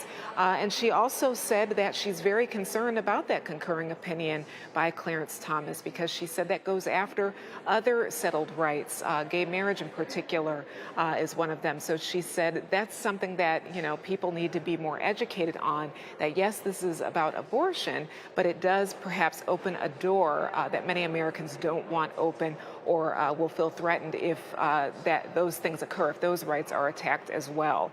She said when it comes to mobilizing that Democratic base, it's really a two-pronged strategy where they will focus on the fact, they believe the fact that Republicans will try to put in a federal ban, but they also want to make sure that Americans are educated that other rights may be under attack as well. So again, another Democrat who says that this is going to be an issue that they are going to use to energize the base and continue to educate people on what exactly this decision means, not only for abortion, but other rights.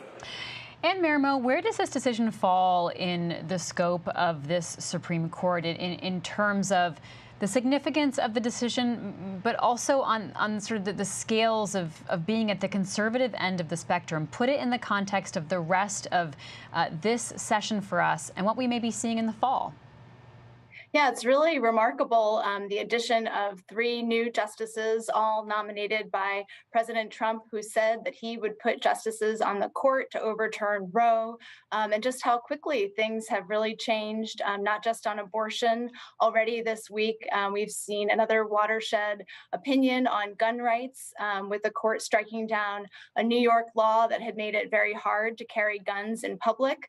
The court said the Second Amendment includes a right to carry guns in public places. And now this decision overturning Roe, another big decision that we've already seen this term, was in favor of religious schools getting public funding.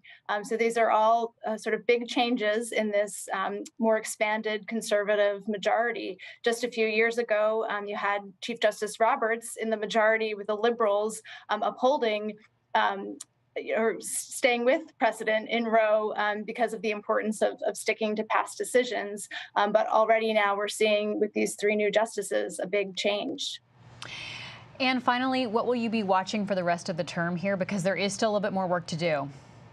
Yeah, there's still one more big decision on climate change and just how far the Biden administration can go to stop air pollution and clean power plan, and another big decision coming on immigration. So we still probably have another week here. And I'll also be watching, I talked with abortion rights advocates and lawyers today who said they will be continuing to challenge abortion laws in state courts. So I think that's another place to watch for more litigation challenging some of these trigger laws. And how does that work, Anne? I mean, would those cases eventually make it to the Supreme Court, though? Yes, so there are 11 states, including Florida, that have state constitutional provisions or state court cases on the book that actually go further than the Supreme Court in protecting abortion. So my understanding is that these abortion rights groups will bring challenges in state court and hope that the state constitutions protect access to abortion. That's really unknown, but I think that's a place to look next. Anne Marimo, thank you so much. Appreciate your time and your reporting. Well, President Biden reacted to the news today. He said that Roe is on the ballot this fall and personal freedoms are on the ballot as well.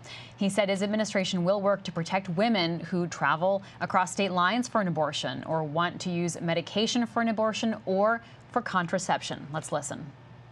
If a woman lives in a state that restricts abortion, the Supreme Court's decision does not prevent her from traveling from her home state to the state that allows it. It does not prevent a doctor in that state from treating her.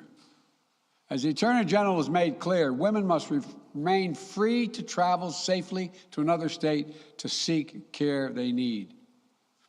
My administration will defend that bedrock right. If any state or local official, high or low, tries to interfere with a woman's exercising her basic right to travel, I will do everything in my power to fight that deeply un-American attack. My administration will also protect a woman's access to medications that are approved by the Food and Drug Administration, the FDA, like contraception, which is essential for preventative health care, mifepristone, which the FDA approved 20 years ago to safely end early pregnancies and is commonly used to treat miscarriages. Some states are saying that they'll try to ban or severely restrict access to these medications. But extremist governors and state legislators are looking to block the mail or search a person's medicine cabinet or control a woman's actions by tracking data on her apps she uses are wrong and extreme and out of touch with the majority of Americans. President Biden speaking earlier this afternoon. Rhonda, the question is just how far can the administration go to offer these protections, and then what can Congress do? What can Democrats in Congress do to back it up? And we know from last month's draft opinion that came out on Dobbs that the White House has been preparing for this day. And specifically, Vice President Harris has been having meetings with those abortion providers, people who have insight on the law on this issue, to prepare for this moment. And the plan seemed to have always been to put forward these executive actions, emergency actions. And, you know, that is the power that the executive branch holds.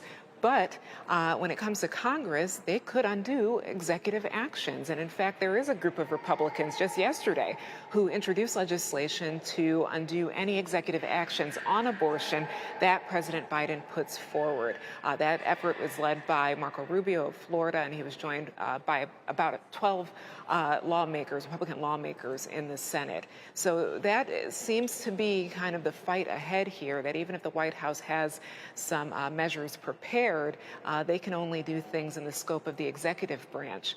And here on Congress, I would expect that Republican lawmakers would want to fight against those. Let's go to Lee Powell, who's outside the Supreme Court talking with people who are gathered there. Lee. Libby, hello once again from outside the Supreme Court. We're along a cordon here separating the court from the Capitol. The space is a little tight, so apologize if people get jostled.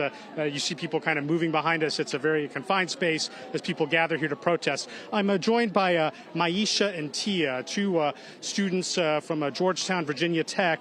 Let me start with Maisha. What brought you down here today? Kind of how did you first hear the news, and what brought you to in front of the Supreme Court? I think I was just really upset, and I was also scared. And I mean, it was like trying to figure out like what to do when it's really clear that the government isn't trying to protect us. And so I texted my friend Tia, and we wanted to come down to support other women and trans men and non-binary people who are going to be affected by this, especially the people who are going to be affected the most, which include low-income and disabled people.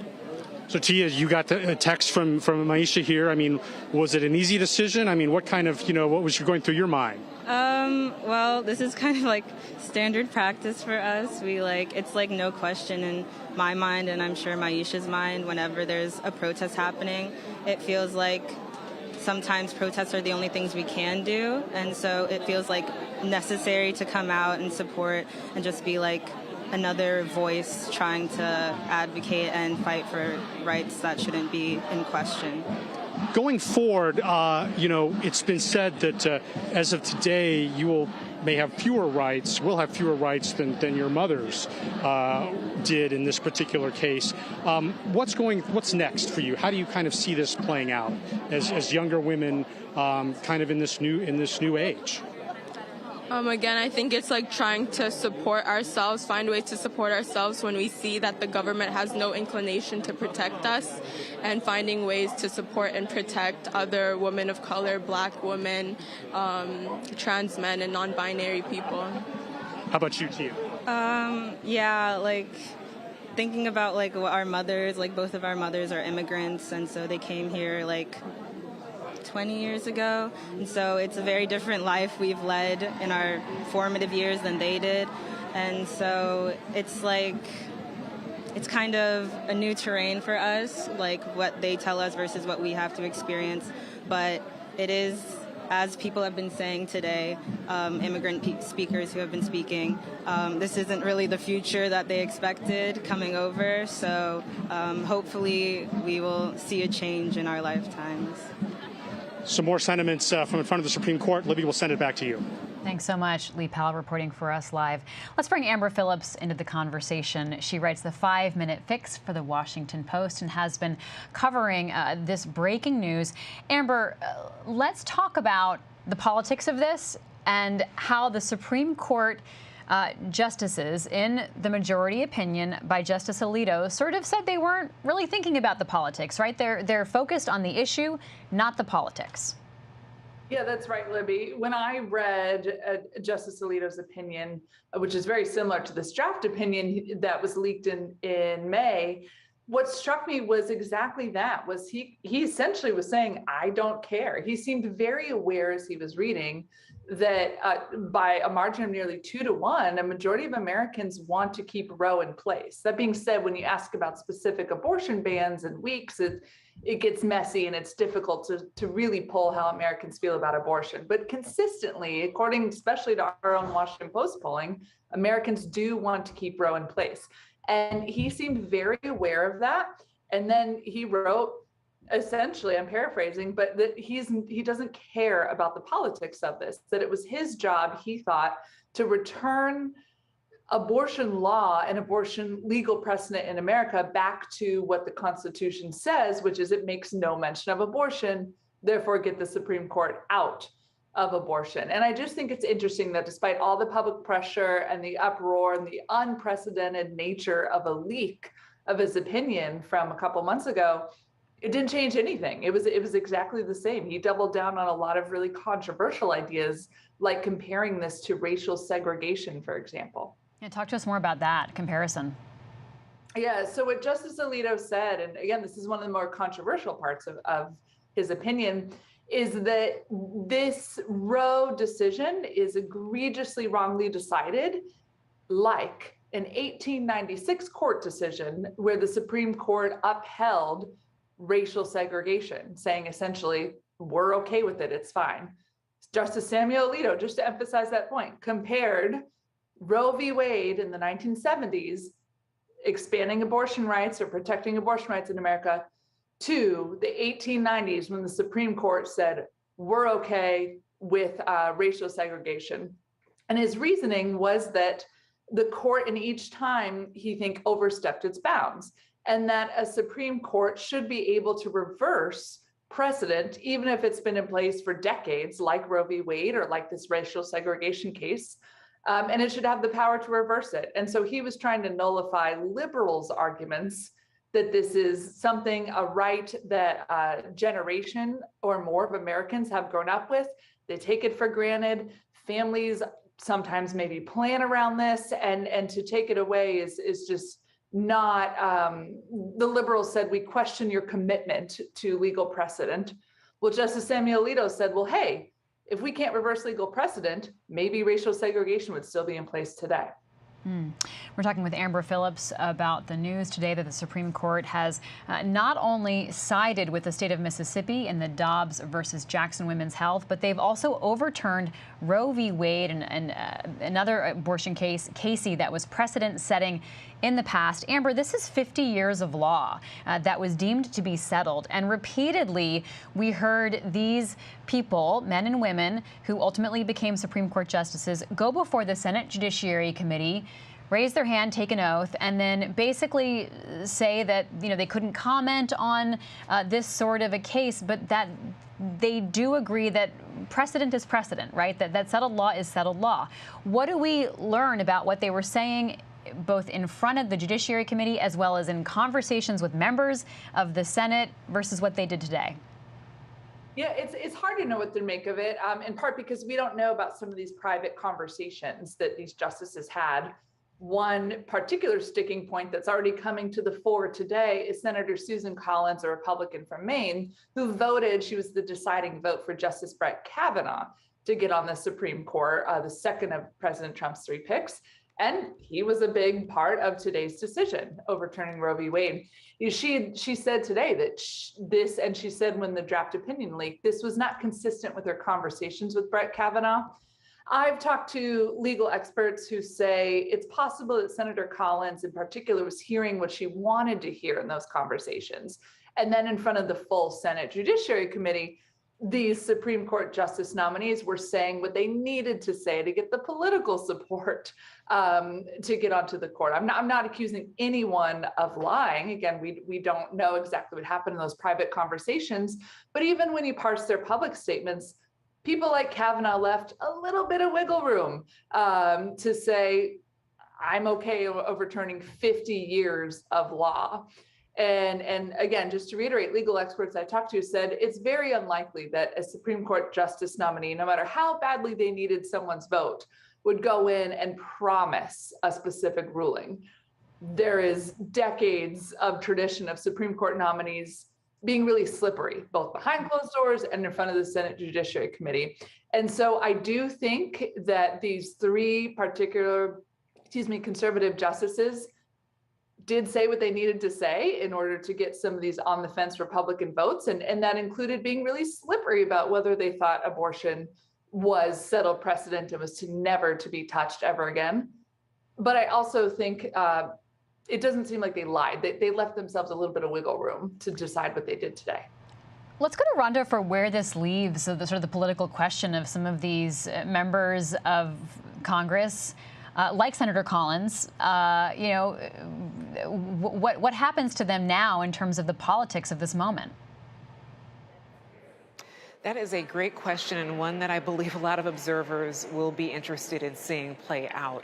Because as Amber went through that, Senator Collins was a key vote in the Kavanaugh decision to confirm him in the Senate. I remember covering that, and so many people outside of her office the day she decided to reveal that she would vote for him.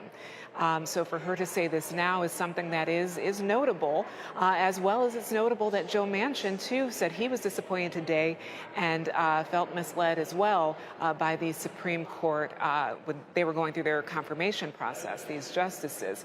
And he actually, when the Senate voted last month to bring up the bill that would codify Roe, he joined Republicans in turning that vote down. So it's interesting to see how and who is reacting to today's news. But where they go from here, we don't know. We don't know what even legislation might come up. I did ask Judy Chu if there was anything about that Women's Health Protection Act that could be parsed out and could be voted in a singular way instead of voting completely to codify Roe. So she said they're still going to push it. So that legislatively, it all remains to be seen what they could do. I do know that the Senate Judiciary Committee did announce today that they are already going to have hearings on what a post-Roe America looks like and the ramifications of today. Senator Durbin announced that they will have that hearing on July 12th. So it appears that off the floor, Democrats especially will continue to sort of beat the drum of saying that this decision is unfair. It's unprecedented to throw out what was deemed settled law for almost half of a century. They're going to keep that conversation going. But legislatively, I'm not sure what could happen after this point.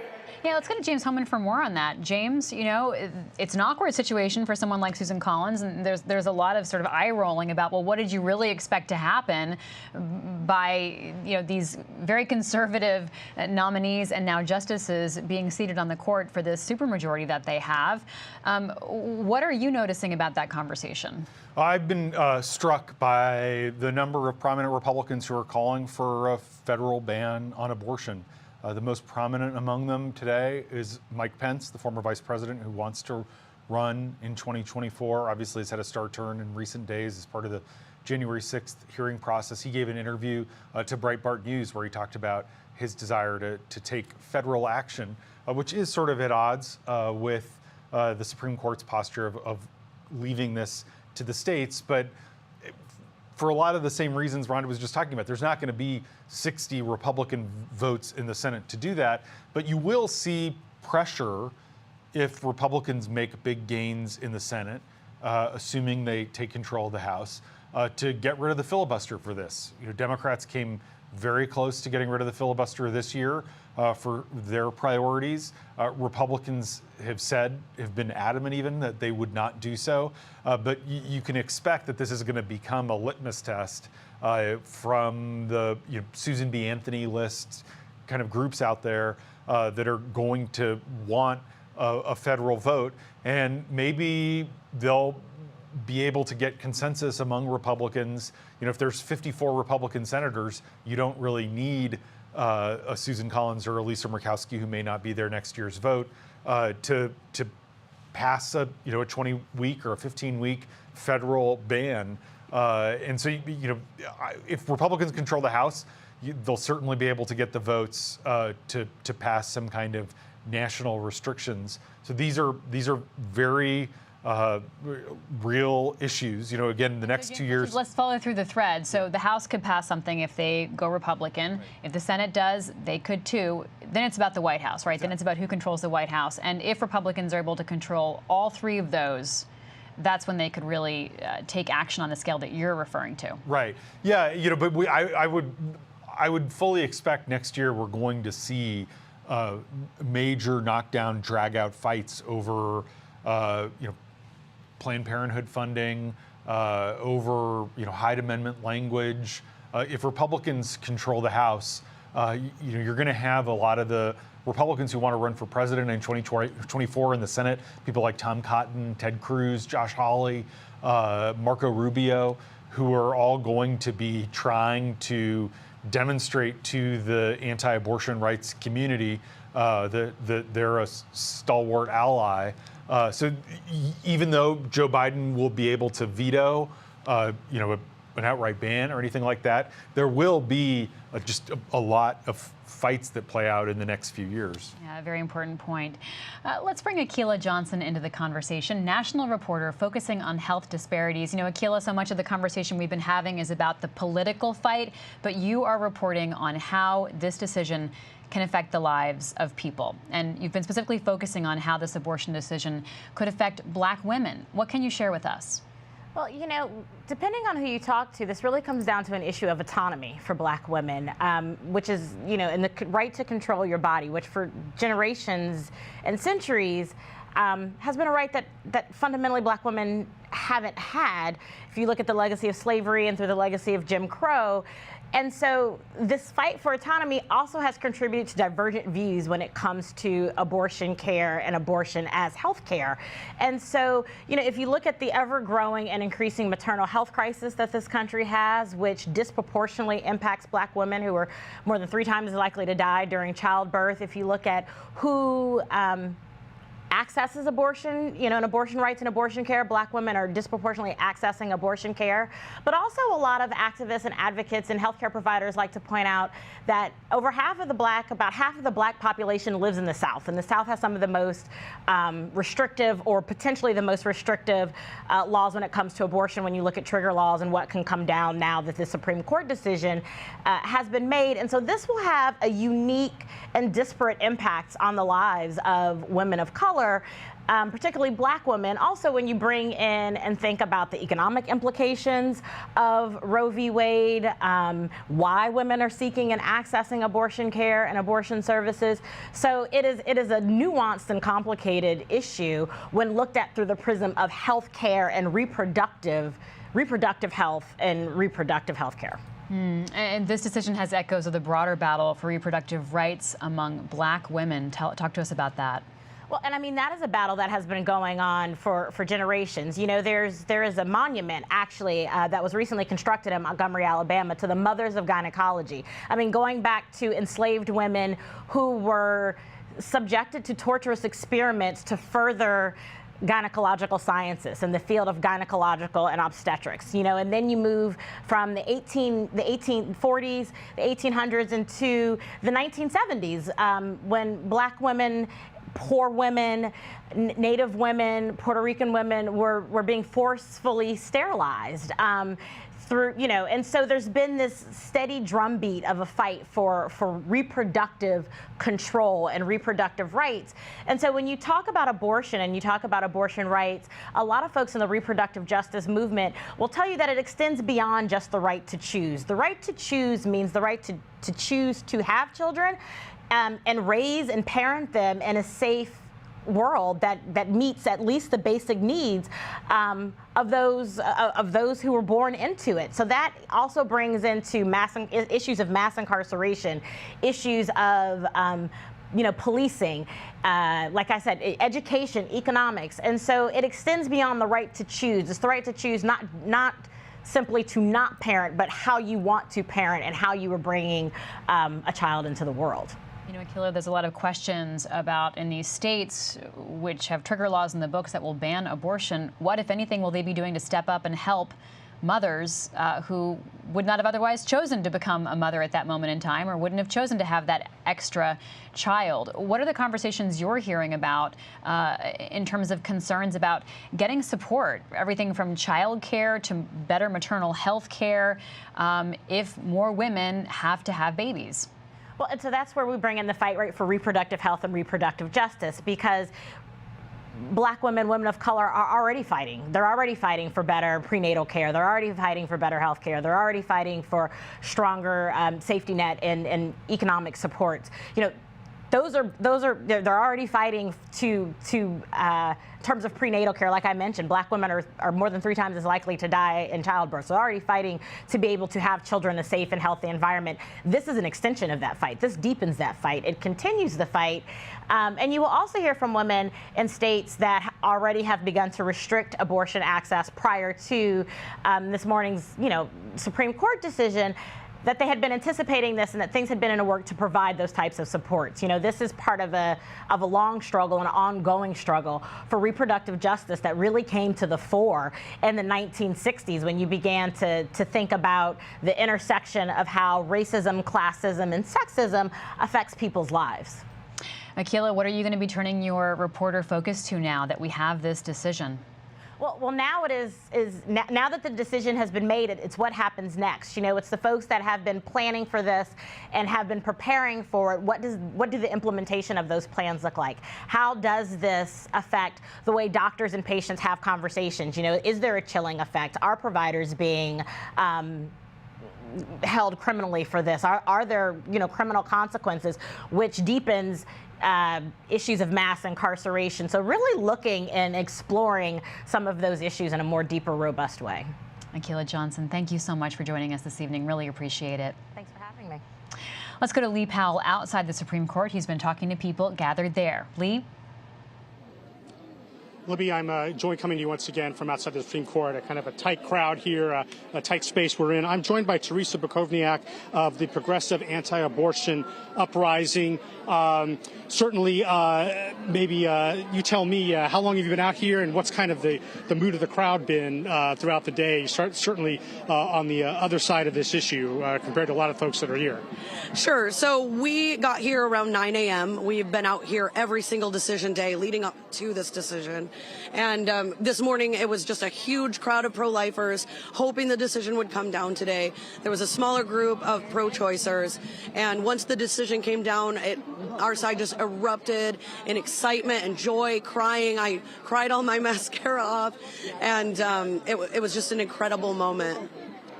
In terms of the movement, your movement, where do you go from here? Because obviously this fight goes back to the states. It's going to be very different depending on where a lot of people live. Where do you take it from here?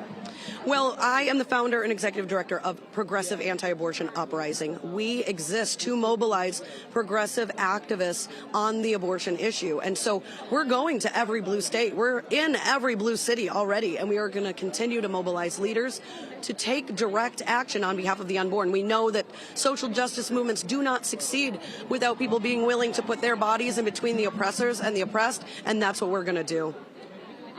What is your outlook in terms of what's going to happen next?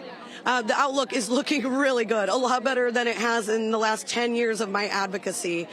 We are one step closer to obtaining justice for the 60 million murdered victims of Roe versus Wade. It is just one step. There's a lot more work to go, but we are encouraged, and I personally feel totally energized and excited by the reality that the court acknowledges that there is no constitutional right to abortion, and now we pressure the court, the federal government, not just the states, to recognize that the rights of every person, the right to equal protection under the law, exists already in the 14th Amendment. Libby, a different point of view, but one of many from out here in front of the Supreme Court. We'll send it back to you. Thank you so much, Lee Powell. Amber Phillip, let's talk about the efforts that activists like the one we just heard from have been making for years, for decades, to try to push the Supreme Court in this direction. And the question is, can progressives mobilize that same effort and energy that people who were against abortion rights have been able to do over the last couple of decades in a progressive, moving the ball forward kind of way? Yeah, well, I feel like you just answered that question, Libby, by pointing out that this has been a decades-long project, as our colleagues at the Washington Post have reported on deeply, including today on our homepage. They have a great story about it's by conservatives. They've spent decades absolutely completely dedicated to this. Activist groups have dozens of them across the country have made it a habit, and this is really key, among voters who believe that abortion should be severely restricted or banned, to go vote on this issue.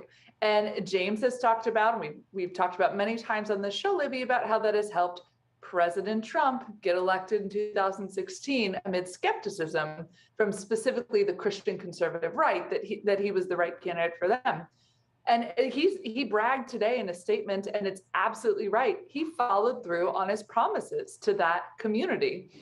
He had a chance. He and Senate Republicans gambled several different times in high stakes Supreme Court nominations. And he had a chance and took the opportunity to nominate people that, as we see, we're totally okay with doing something that no majority of the Supreme Court has done in 50 years, which is overturn Roe v. Wade and abortion protections. That is huge from President Trump and the right.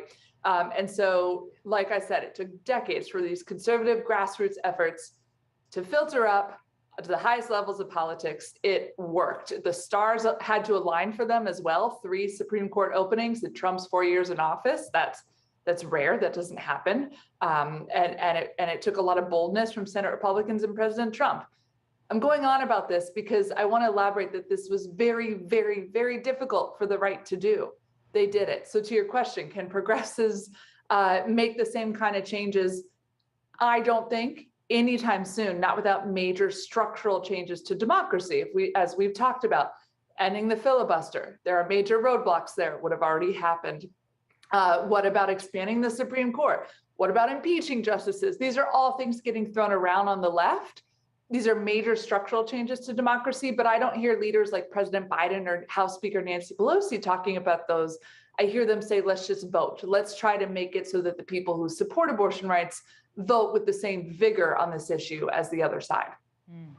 Well, ever since Roe v. Wade was issued back in 1973, it's been one of the most hotly debated topics in the public sphere. But in that climate, it's important to understand the statistics around exactly who gets abortions. Here's Hannah Jewell with a look at the facts. In the heated conversations around abortion access, simple facts about who gets abortions are often lost. Most people who have abortions in this country already have children, and teenagers account for less than 9% of abortions. And rates are highest among women whose incomes are under the federal poverty level. Pregnancy terminations are also more common than you might think. It may just not seem that way due to the stigma and sometimes the danger of talking about abortions. Around 1 in 4 women will have an abortion by the time they're 45. And 91.1% of abortions happen at or before 13 weeks of pregnancy in the first trimester. According to Washington Post polling, 54% of Americans believe that Roe should remain in place. But now, with the overturning of Roe v. Wade, 52% of women of childbearing age in America will face new bans or restrictions on their right to get an abortion. Jewel reporting for us. James Hohmann, when you actually look at the facts on who gets abortions in America, it's very different than what a lot of the rhetoric would make you believe. Yeah, it really is important to look at the numbers and the facts and the data.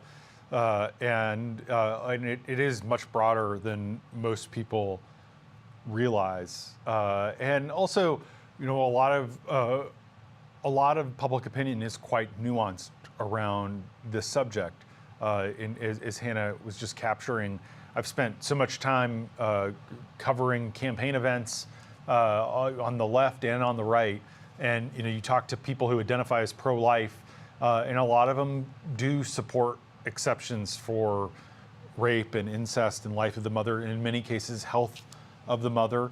The Mississippi law that was upheld on a 6-3 vote today does not allow any exceptions for rape or incest.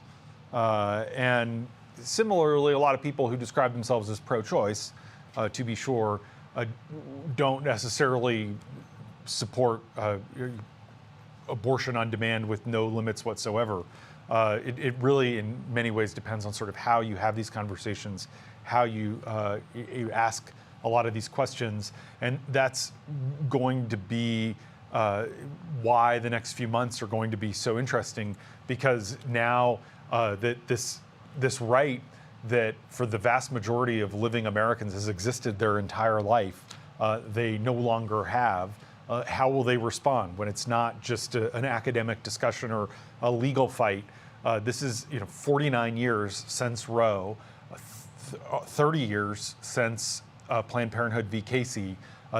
Huge numbers of Americans just don't know what it's like to be in a world where this right has been taken away, where it no longer exists. We're seeing images of New York City there, live images of people gathered after the news of this Supreme Court decision. Rhonda Colvin, one thing that's emerged over recent months is members of Congress, like Congresswoman Jayapal, talking about their own experiences with abortion. What's also come out is the ignorance of a lot of lawmakers about how the reproductive system works and how the human body works, and just when someone knows they're actually pregnant. And so when we talk about how Congress weighs in on this, there's been a need for education about what a 6-week ban might mean, what a 15-week ban might mean. How are members of Congress trying to sort of get up to speed on understanding how all of this works? Well, one thing that's attached to some of the facts that you just stated, that there's some lack of education, perhaps, among some members of Congress, is also perhaps out of touch with what the public feels. In that clip you just ran with Hannah there, talking about public perception on Roe and how then more than 50% of Americans felt that Roe should be left alone and settled. That doesn't quite match, the enthusiasm you've seen from Republican lawmakers on the Hill wanting Roe to be overturned. It doesn't match what the Supreme Court did today. And of course, they aren't elected officials, so they don't really need to listen to any constituents. But overall, it appears that some elected officials may not be quite in touch with that public perception on the issue of abortion. And you might be able to parse those numbers a little bit, that more than 50% who believe Roe should be settled, and look deeper to see if, how people feel about abortion. There may be pro-life people who feel that Roe should just be settled. So I'm not sure if lawmakers or those who are pushing both sides of the issue are focusing on what the American people are saying, but I'm really interested in the days ahead to see how Americans respond to this. I'm hearing honking horns from where I'm standing in Cannon, which of course is adjacent and down the street from the Supreme Court, and the crowd has seemed to grow throughout the day since we've been here. And this is only day one. So, what happens tomorrow or weeks ahead when more protests and more Americans want to express their opinion on this? Rhonda, I know you walked by the court today. What were your observations as you saw the crowds gathering? Well, it seems as if, both people or both sides of the issue, they're energized. We heard from the woman Lee Powell just spoke to about how energized she is, that she feels the court made the right decision. And of course, you're hearing from people who are very disappointed, have been talking about their tears today and how they're grappling with this decision. You're seeing that play out when you walk over to the court. There are people there holding all sorts of signs on both sides of the issues, and I would expect that could grow, and of course we're going to see it in other cities as well. But people are just now, getting acclimated to the idea of a post-Roe world, and you can expect them to react to that. Now, will that carry into, the rest of the summer and into the fall, right before that midterm election? We'll have to see, but it seems as if people on both sides of the issue are expressing themselves today. The White House announced actions that President Biden is taking in light of today's decision, protecting the right to seek medical care and protecting access to medication. The president spoke this afternoon. Let's listen to how he opened up his remarks. Today, the Supreme Court of the United States expressly took away a constitutional right from the American people that it had already recognized. They didn't limit it, they simply took it away.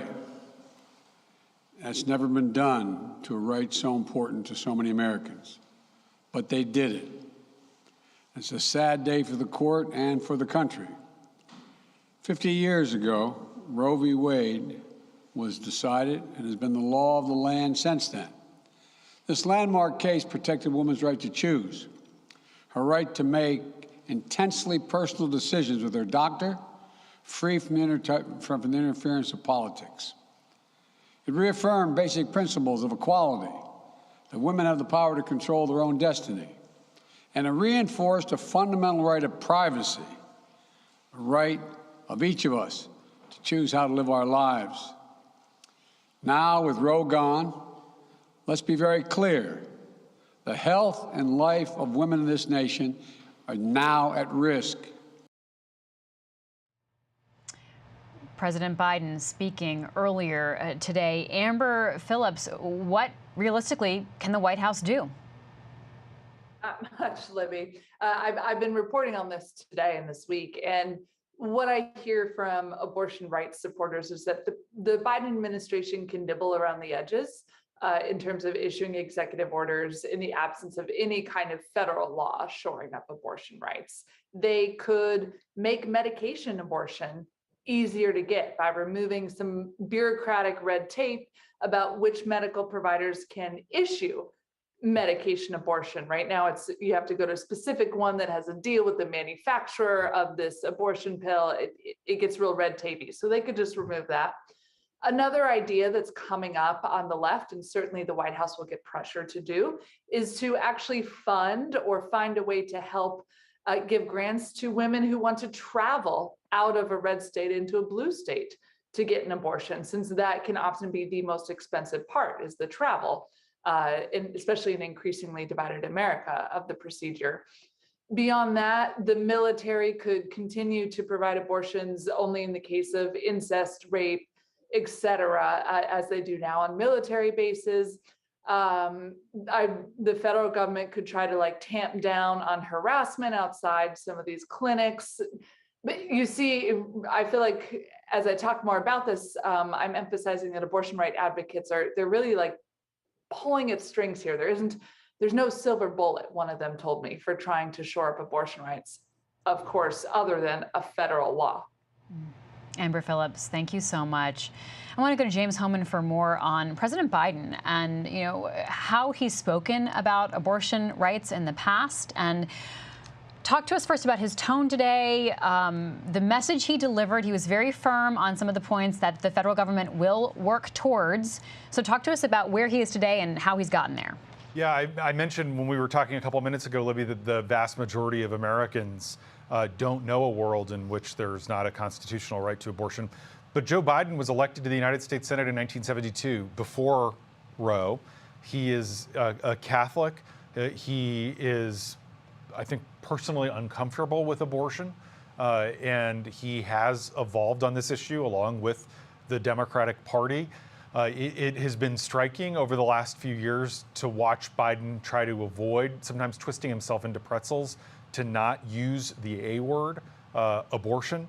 But in his 12-minute speech today, he said abortion twice. And there was a stridency in his tone that is noteworthy. And Amber was just talking about that. I was also struck in his speech today that he called out Donald Trump by name, noting John Roberts did not go along with this, but that 3 of the 5 justices who voted to overturn Roe were appointed by his predecessor, who he defeated and who he thinks he may face again in 2024. I was also struck that he very explicitly urged people not to be violent. He's faced some criticism from the right for not being more forceful and decrying some of the protests outside judges' homes, for example. Something else that really jumped out at me was that he had an aside about how the federal government under his watch is not going to allow harassment of women and the kind of surveillance of how women are using tracking apps on their phone. it was surprising to hear him include that section in his speech. This is obviously a cause of concern for women who keep track of their menstrual cycle, for example, on their phone, and that information could potentially be collected by a state government to prosecute a woman for terminating her pregnancy.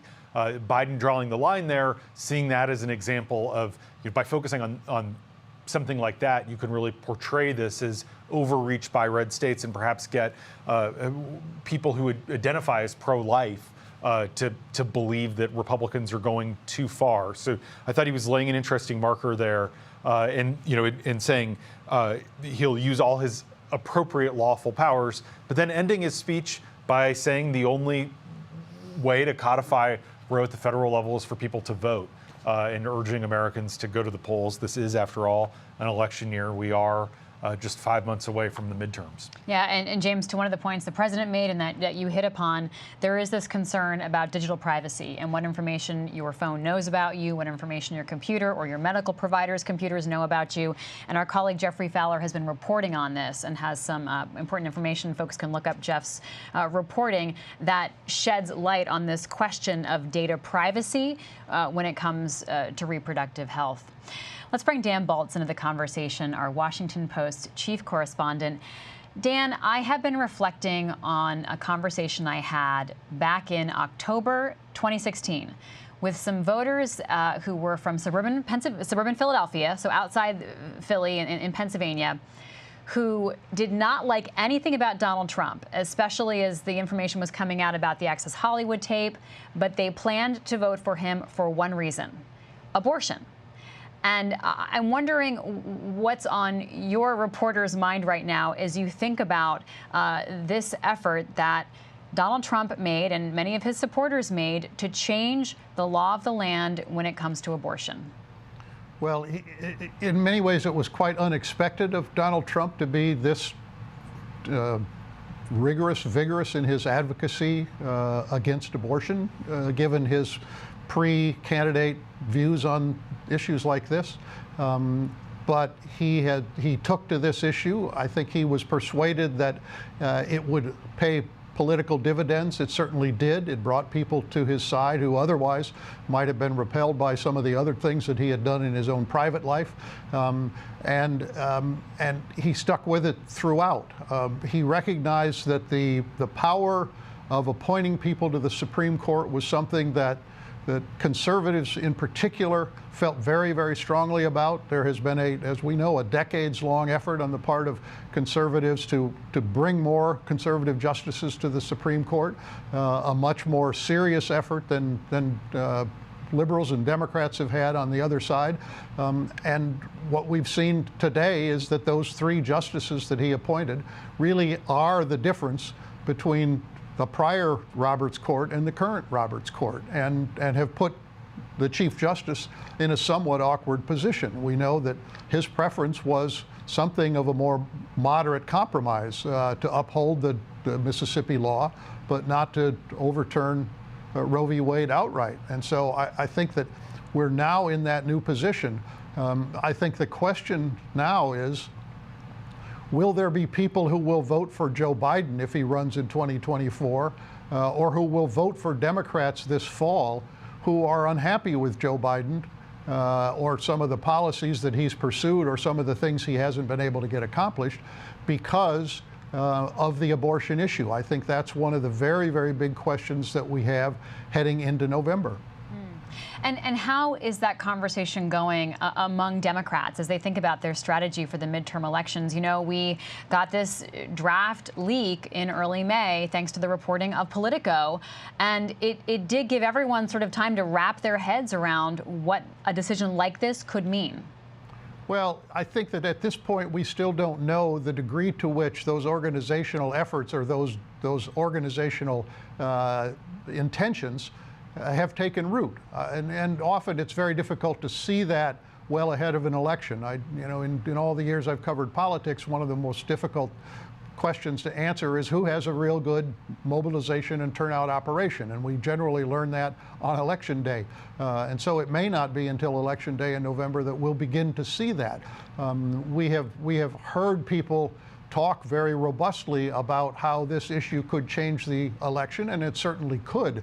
But until abortion rights supporters demonstrate that they have the political muscle to mobilize people, we won't necessarily be sure that that's going to happen. And I think, again, President Biden emphasized that at the end of his talk today, as he did when the leaked draft appeared last month. That's been one of the focus of his presidency and his messaging is to put people in their minds the idea that this election is crucial if you care about abortion rights. But again, they have to be able to deliver.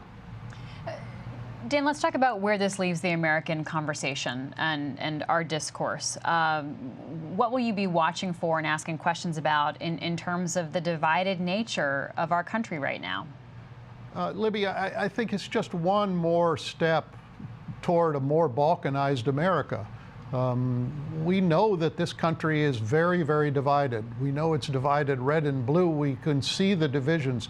Abortion has long been one of the most significant divisions within the country, even at a time when we know that probably more voters than not are somewhat conflicted on this. This is a very, very difficult moral issue for people. And while there are kind of absolutists on both sides, those who say that abortion should be legal in virtually every circumstance and those who say it should be illegal under every circumstance, there are a lot of people who say, you know, I have questions about it, though the majority we know did not want Roe to be overturned, and a majority believe that it should be legal in most cases. So the question now is what happens in these states where there are trigger laws, what happens in these states where the legislature will move quickly to enact a ban similar to Mississippi or perhaps even more restrictive than that? And then how do some of the states that have said they will be receptive to women who want and need abortions, how that begins to play out? I mean, we're in a period now when both sides will be adapting and adjusting to a world in which there is no guaranteed right to abortion, and every politician in every state will have to figure out where they stand. That's the thing that I'm going to be watching. But I fear that at a time when we have seen the country fracture continuously over a period of years, that this is going to add to that, and that the possibility for middle ground compromise seems even more remote. Yeah, Dan, there's some irony there, because one of the complaints that Justice Alito had was saying that Roe v. Wade had sort of fractured America and not brought things together, and yet this decision may go even farther in that. You know, he taking exception with this idea of it being settled law and sort of smoothing the path forward for rights. Yeah, I mean, he's right that Roe v. Wade did fracture the country, and that there's been a battle ever since over that. But this decision, I think, further fractures the country, and in ways it wasn't fractured before. So, as I say, it's one of the most difficult issues that we have in American politics, and some people, I think, have argued that given all that, the court would have been better off to perhaps continue to allow some restrictions, but not overturn Roe outright. You're seeing images live from New York City and a protest. Let's go to my colleague Joyce Coe, who's in another part of New York City. She's in Washington Square Park, and she joins me now. Joyce, what is it like where you are? Hey, Libby. I'm standing right now in Washington Square Park, where there are about a few dozen protesters who have gathered here. They've been chanting, "Our body, our choice, keep your policies off my ovaries, the Supreme Court has got to go." And they are here in advance of a larger protest that we're expected to see here around 6:30. There are several protests around the city. This one is really being hosted by a number of pro-choice organizations, and that's primarily the voice that we have seen here. Anyone that has a sign seems to be pro-choice in this park, and so we are seeing a lot of those groups come out right now handing out shirts in advance of the larger protest that's supposed to happen here later tonight. Some of the protesters that I spoke to today said, things like bodily autonomy is a fundamental human right, and this will be consequential. This is a decision that mainly the people that are here, young people, are very concerned by how this could affect them. I spoke to a woman here who said that she was completely shocked and horrified when the decision came out, and so she felt the need to come down here and be around like-minded people and have a sense of solidarity. Joyce, one of the questions we've been thinking about is how different this is for anyone under the age of 50, because this has been settled law for so long. Are you seeing any older protesters out there? Yeah, I actually spoke to one woman who was in her 40s, not saying that that's older, but just a bit older than some of the college age protesters out here. And she said, I'm 42. What about my life? If I get pregnant, there are health concerns that I have that I would not be able to survive a pregnancy or bring a viable child into this world. She said, all of this because someone has decided this at the Supreme Court and made this decision on my body.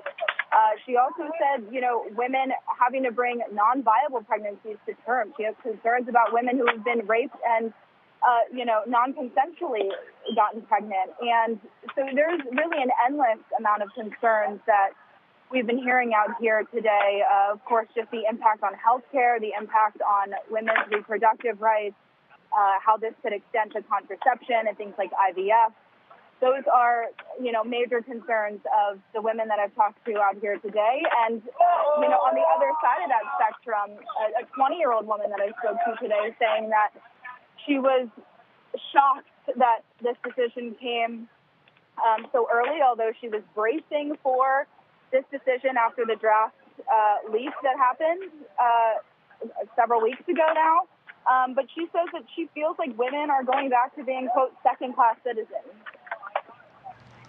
Joyce Coe reporting for us live in New York City. Thank you so much, Joyce.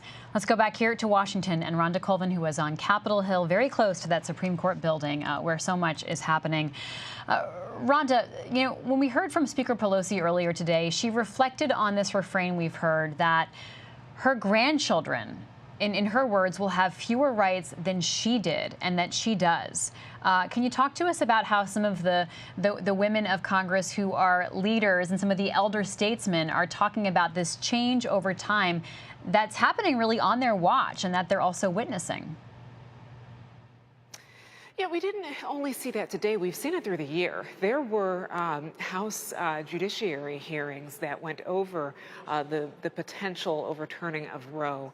And as I spoke about earlier, there were a series of female lawmakers who discussed having an abortion. One member said she was raped as a teenager and said she needed an abortion after that. Another said she had a difficult pregnancy and needed an abortion after that. So women of both the House and the Senate have been talking about this issue in frank terms, in personal terms, and that could be effective. We'll have to see what they will do when they return back. I know I've already mentioned that the Senate Judiciary Committee is planning a hearing on a post-Roe world that we'll see in July. I would expect more discussions, frank discussions about this issue. And like I said, it could be very effective for voters to hear things like that, like Speaker Pelosi's comment about having her grandchildren having less rights than she did. It really just simplifies the issue, and we'll see if that's part of the strategy moving forward as they try to use this to mobilize voters. Thanks so much, Rhonda. James Hohmann, it's not just some of the women in Congress who've been speaking about their stories. Gary Peters talked to Elle magazine and talked about his then wife having an abortion. And he was the first sitting senator to talk about this and do so. And so the question is, will we also be hearing men in leadership talk about how abortion has impacted their lives and how those decisions have affected them? What will you be listening for in terms of those personal stories in the coming weeks and months? I expect we will, Libby, and it really the dam has broken in terms of the stigma of women on Capitol Hill, female lawmakers talking about their experiences with abortion. It is no longer that unusual to hear speeches on the House floor about this, and I would fully expect that others will follow Gary Peters's lead. I read the piece, and it is striking for a U.S. senator to say that. He just got reelected in 2020, so he's not going to face voters for 4 more years.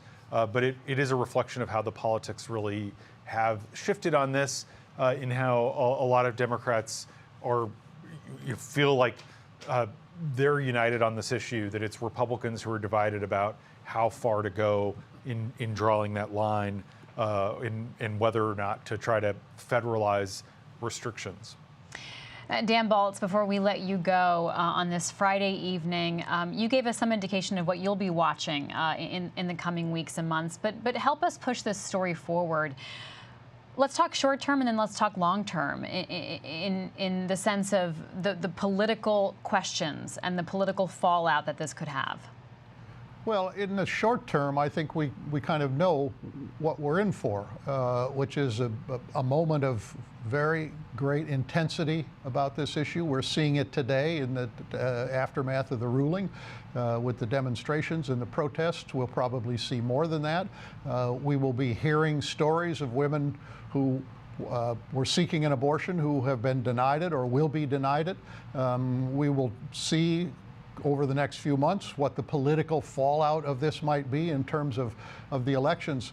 But Libby, I think one thing we have to remember is this has been a 50-year battle. And it looked one way in the aftermath after Roe was decided in 1973, and it looked a different way after certain decisions that the court made in the late 1980s and early 1990s, and it looks different today. There has been a long battle over this, and I think that's one of the things we ought to think about, which is that there is nothing ultimately definitive that's likely to happen in the next weeks or months, that this is something that we're going to be living with for a very long time as the two sides of this struggle in a sense, battle it out and to see where it goes. And so this is going to be part of our politics, perhaps for another 50 years, depending on how things turn out. But we're in a society now where we kind of seek a quick answer and want to know right away how this is all going to play out. And I think that this issue especially is one of those that we have learned over the years that it moves in different ways and it moves in ups and down ways. And I think we should anticipate that that's going to be the case going forward. One other point, Libby, and that is that if Republicans seek a national ban on abortion through the Congress, they're going to face a public opinion that is strongly against them. They will be able to do things in the states where they have power, and they've already done that, and it's one of the reasons why we are where we are today. But in terms of a national ban, A, they are not likely to have the votes for that, and B, they're not likely to have public opinion. And so they're going to have to measure carefully what steps they want to take at a national level. Dan Baltz, thank you so much. You're looking at images live outside the Supreme Court, and our colleague Jorge Ribas has been there all day, and he joins us now. Jorge, I know you've been in the thick of it for so many hours. You were there this morning when the decision was first announced. What was it like when word got out that Roe v. Wade was overturned?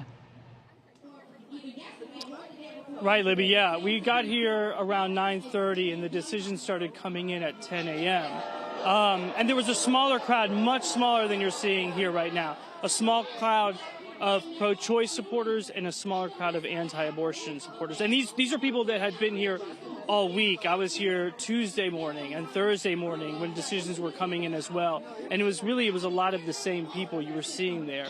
So you had one crowd over here and another one over here. And that first decision came in at 10, and it wasn't the Dobbs decision.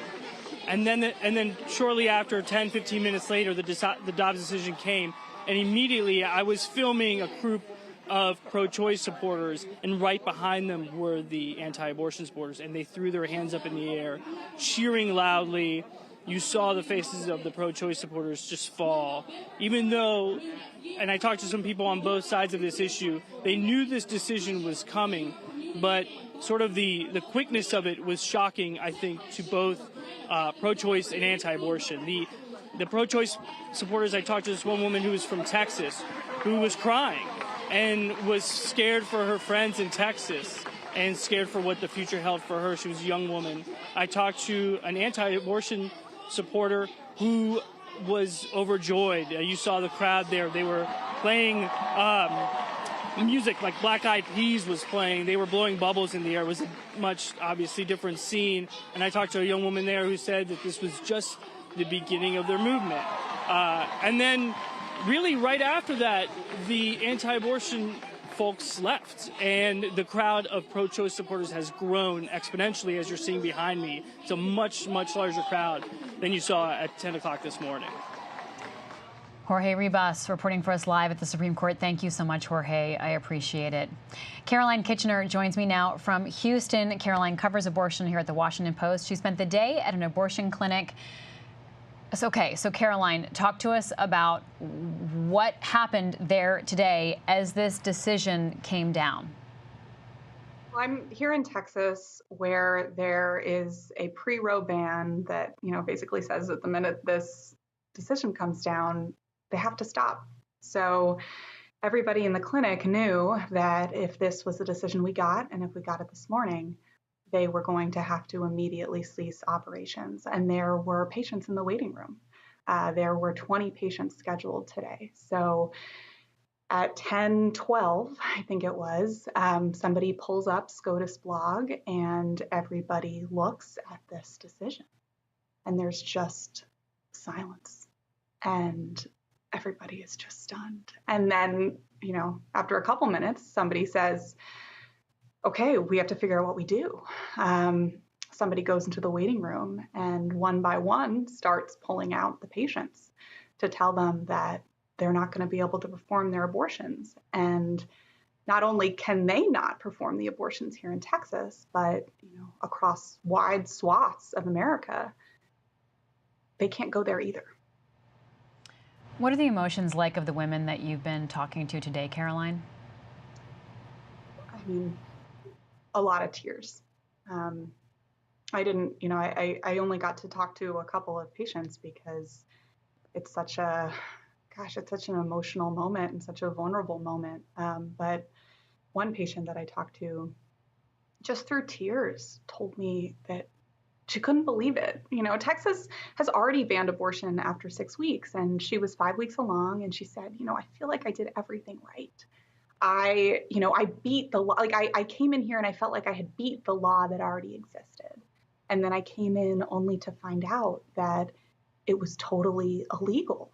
And she just kept crying. And, she was 25 years old, already had one child, and just couldn't see a way that, she could be a mom again. She couldn't afford it. And so, she's trying to figure out whether she's going to be able to get to another state. Yeah, I know it was early moments as you were talking to her, but did she have a plan of action, a sense of what next steps could be for her? Yeah, I mean, she had a consultation with somebody at the clinic that had told her about the states where it was still available. So she had been thinking about Illinois. She knew somebody there. And, she was saying that she had a very small amount of savings and she was going to use them to try to get on a plane and book a hotel, but that by getting this abortion, she was going to go back to living paycheck to paycheck. And she was just so frustrated about that and so just angry, sad, everything. It was hard to comprehend, I think, in that moment. What are the conversations happening with abortion providers? I mean, was there any talk of defying the law and just trying to go forward and at least get through the day? I think that there were some people in the room who said, let's just keep going. Like, why not? Let's just keep going. Let them put us in jail. There were definitely a few comments like that, but, I think mostly throwaway comments, comments made out of frustration and just desperation. But in the end, I think everybody knew that, now there is a law in effect where providers could go to jail. And that's a really it's a very real threat, and everybody knew that. So what happens to the clinic that you were at this morning? I mean, it's hard to say. I think, it's a little bit too early, like today, right? Nobody wants to talk about closing. But I have done a lot of reporting in Oklahoma, where abortion has been totally banned now for, I think, over a month. And, there are conversations there about, starting to, sell off buildings and, what does this actually look like when these places have to close? That's going to be a really real thing for many, many clinics across this country. Caroline, before we let you go, because we know you have so much work to do on all the reporting and writing that you're doing as you share the news of what's happened there in Texas with the rest of us and with Texans, tell us a little more about the women that you've talked to who are getting abortions and what their lives are like. Help them become real for us. Yeah.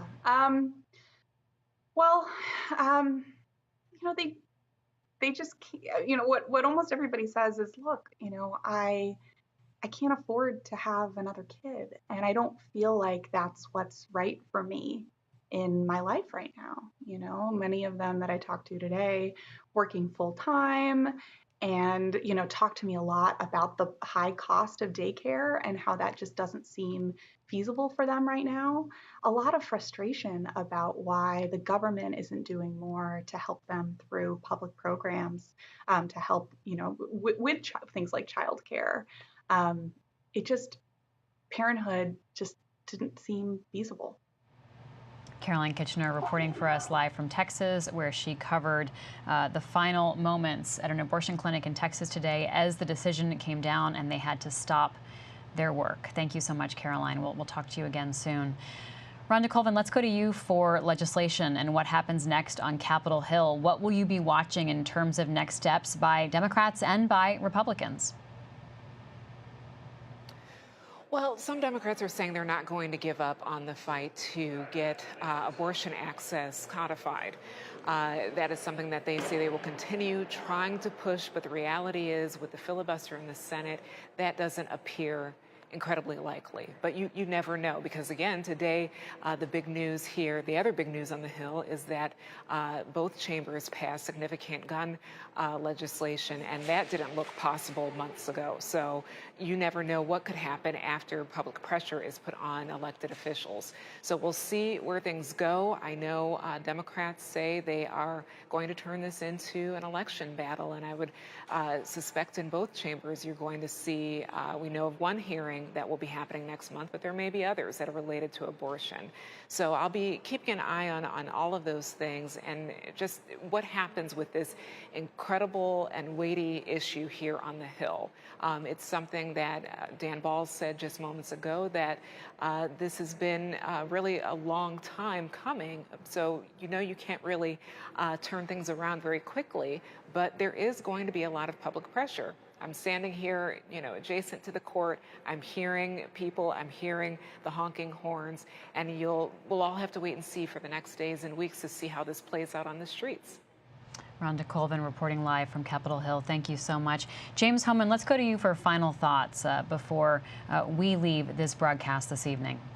Well, the world is watching what is happening in the United States. We've seen statements from a host of world leaders. Justin Trudeau called the decision horrific. Emmanuel Macron, the leader of France, expressed solidarity with American women, tweeting as if he was writing about some developing country rather than the United States. And it really is striking when you look at it, today's news, from the global perspective. The trend in recent years has been that many of the last countries in the world that banned abortion were relaxing those restrictions. Catholic countries like Ireland and Mexico have legalized abortion in recent years, and the United States is now moving in the opposite direction. And so it's valuable, I think, to close tonight with that global perspective. All right, James Hohmann, thank you so much. And thank you to all of our viewers for joining us on this historic day, a day when 50 years of legal precedent was thrown out, a day when the Supreme Court's conservative majority overturned Roe v. Wade and the right to an abortion. Please continue to watch and read the Washington Post for more information as we track this story and what happens both at the national and statewide levels. I'm Libby Casey. We will see you again soon. Sometimes you have to see to believe and witness history as it unfolds. When the news is breaking, watch with the newsroom of the Washington Post. We explain what's happening and why it matters. Thank you for choosing to watch the headlines as they're being written by our journalists. You can subscribe with a special offer at washingtonpost.com/watch. Subscribing through that link lets everyone here, from the front lines to the control room, know that you care about our continued efforts to inform the public, protect the First Amendment, and foster a healthy democracy. We could not do this without you.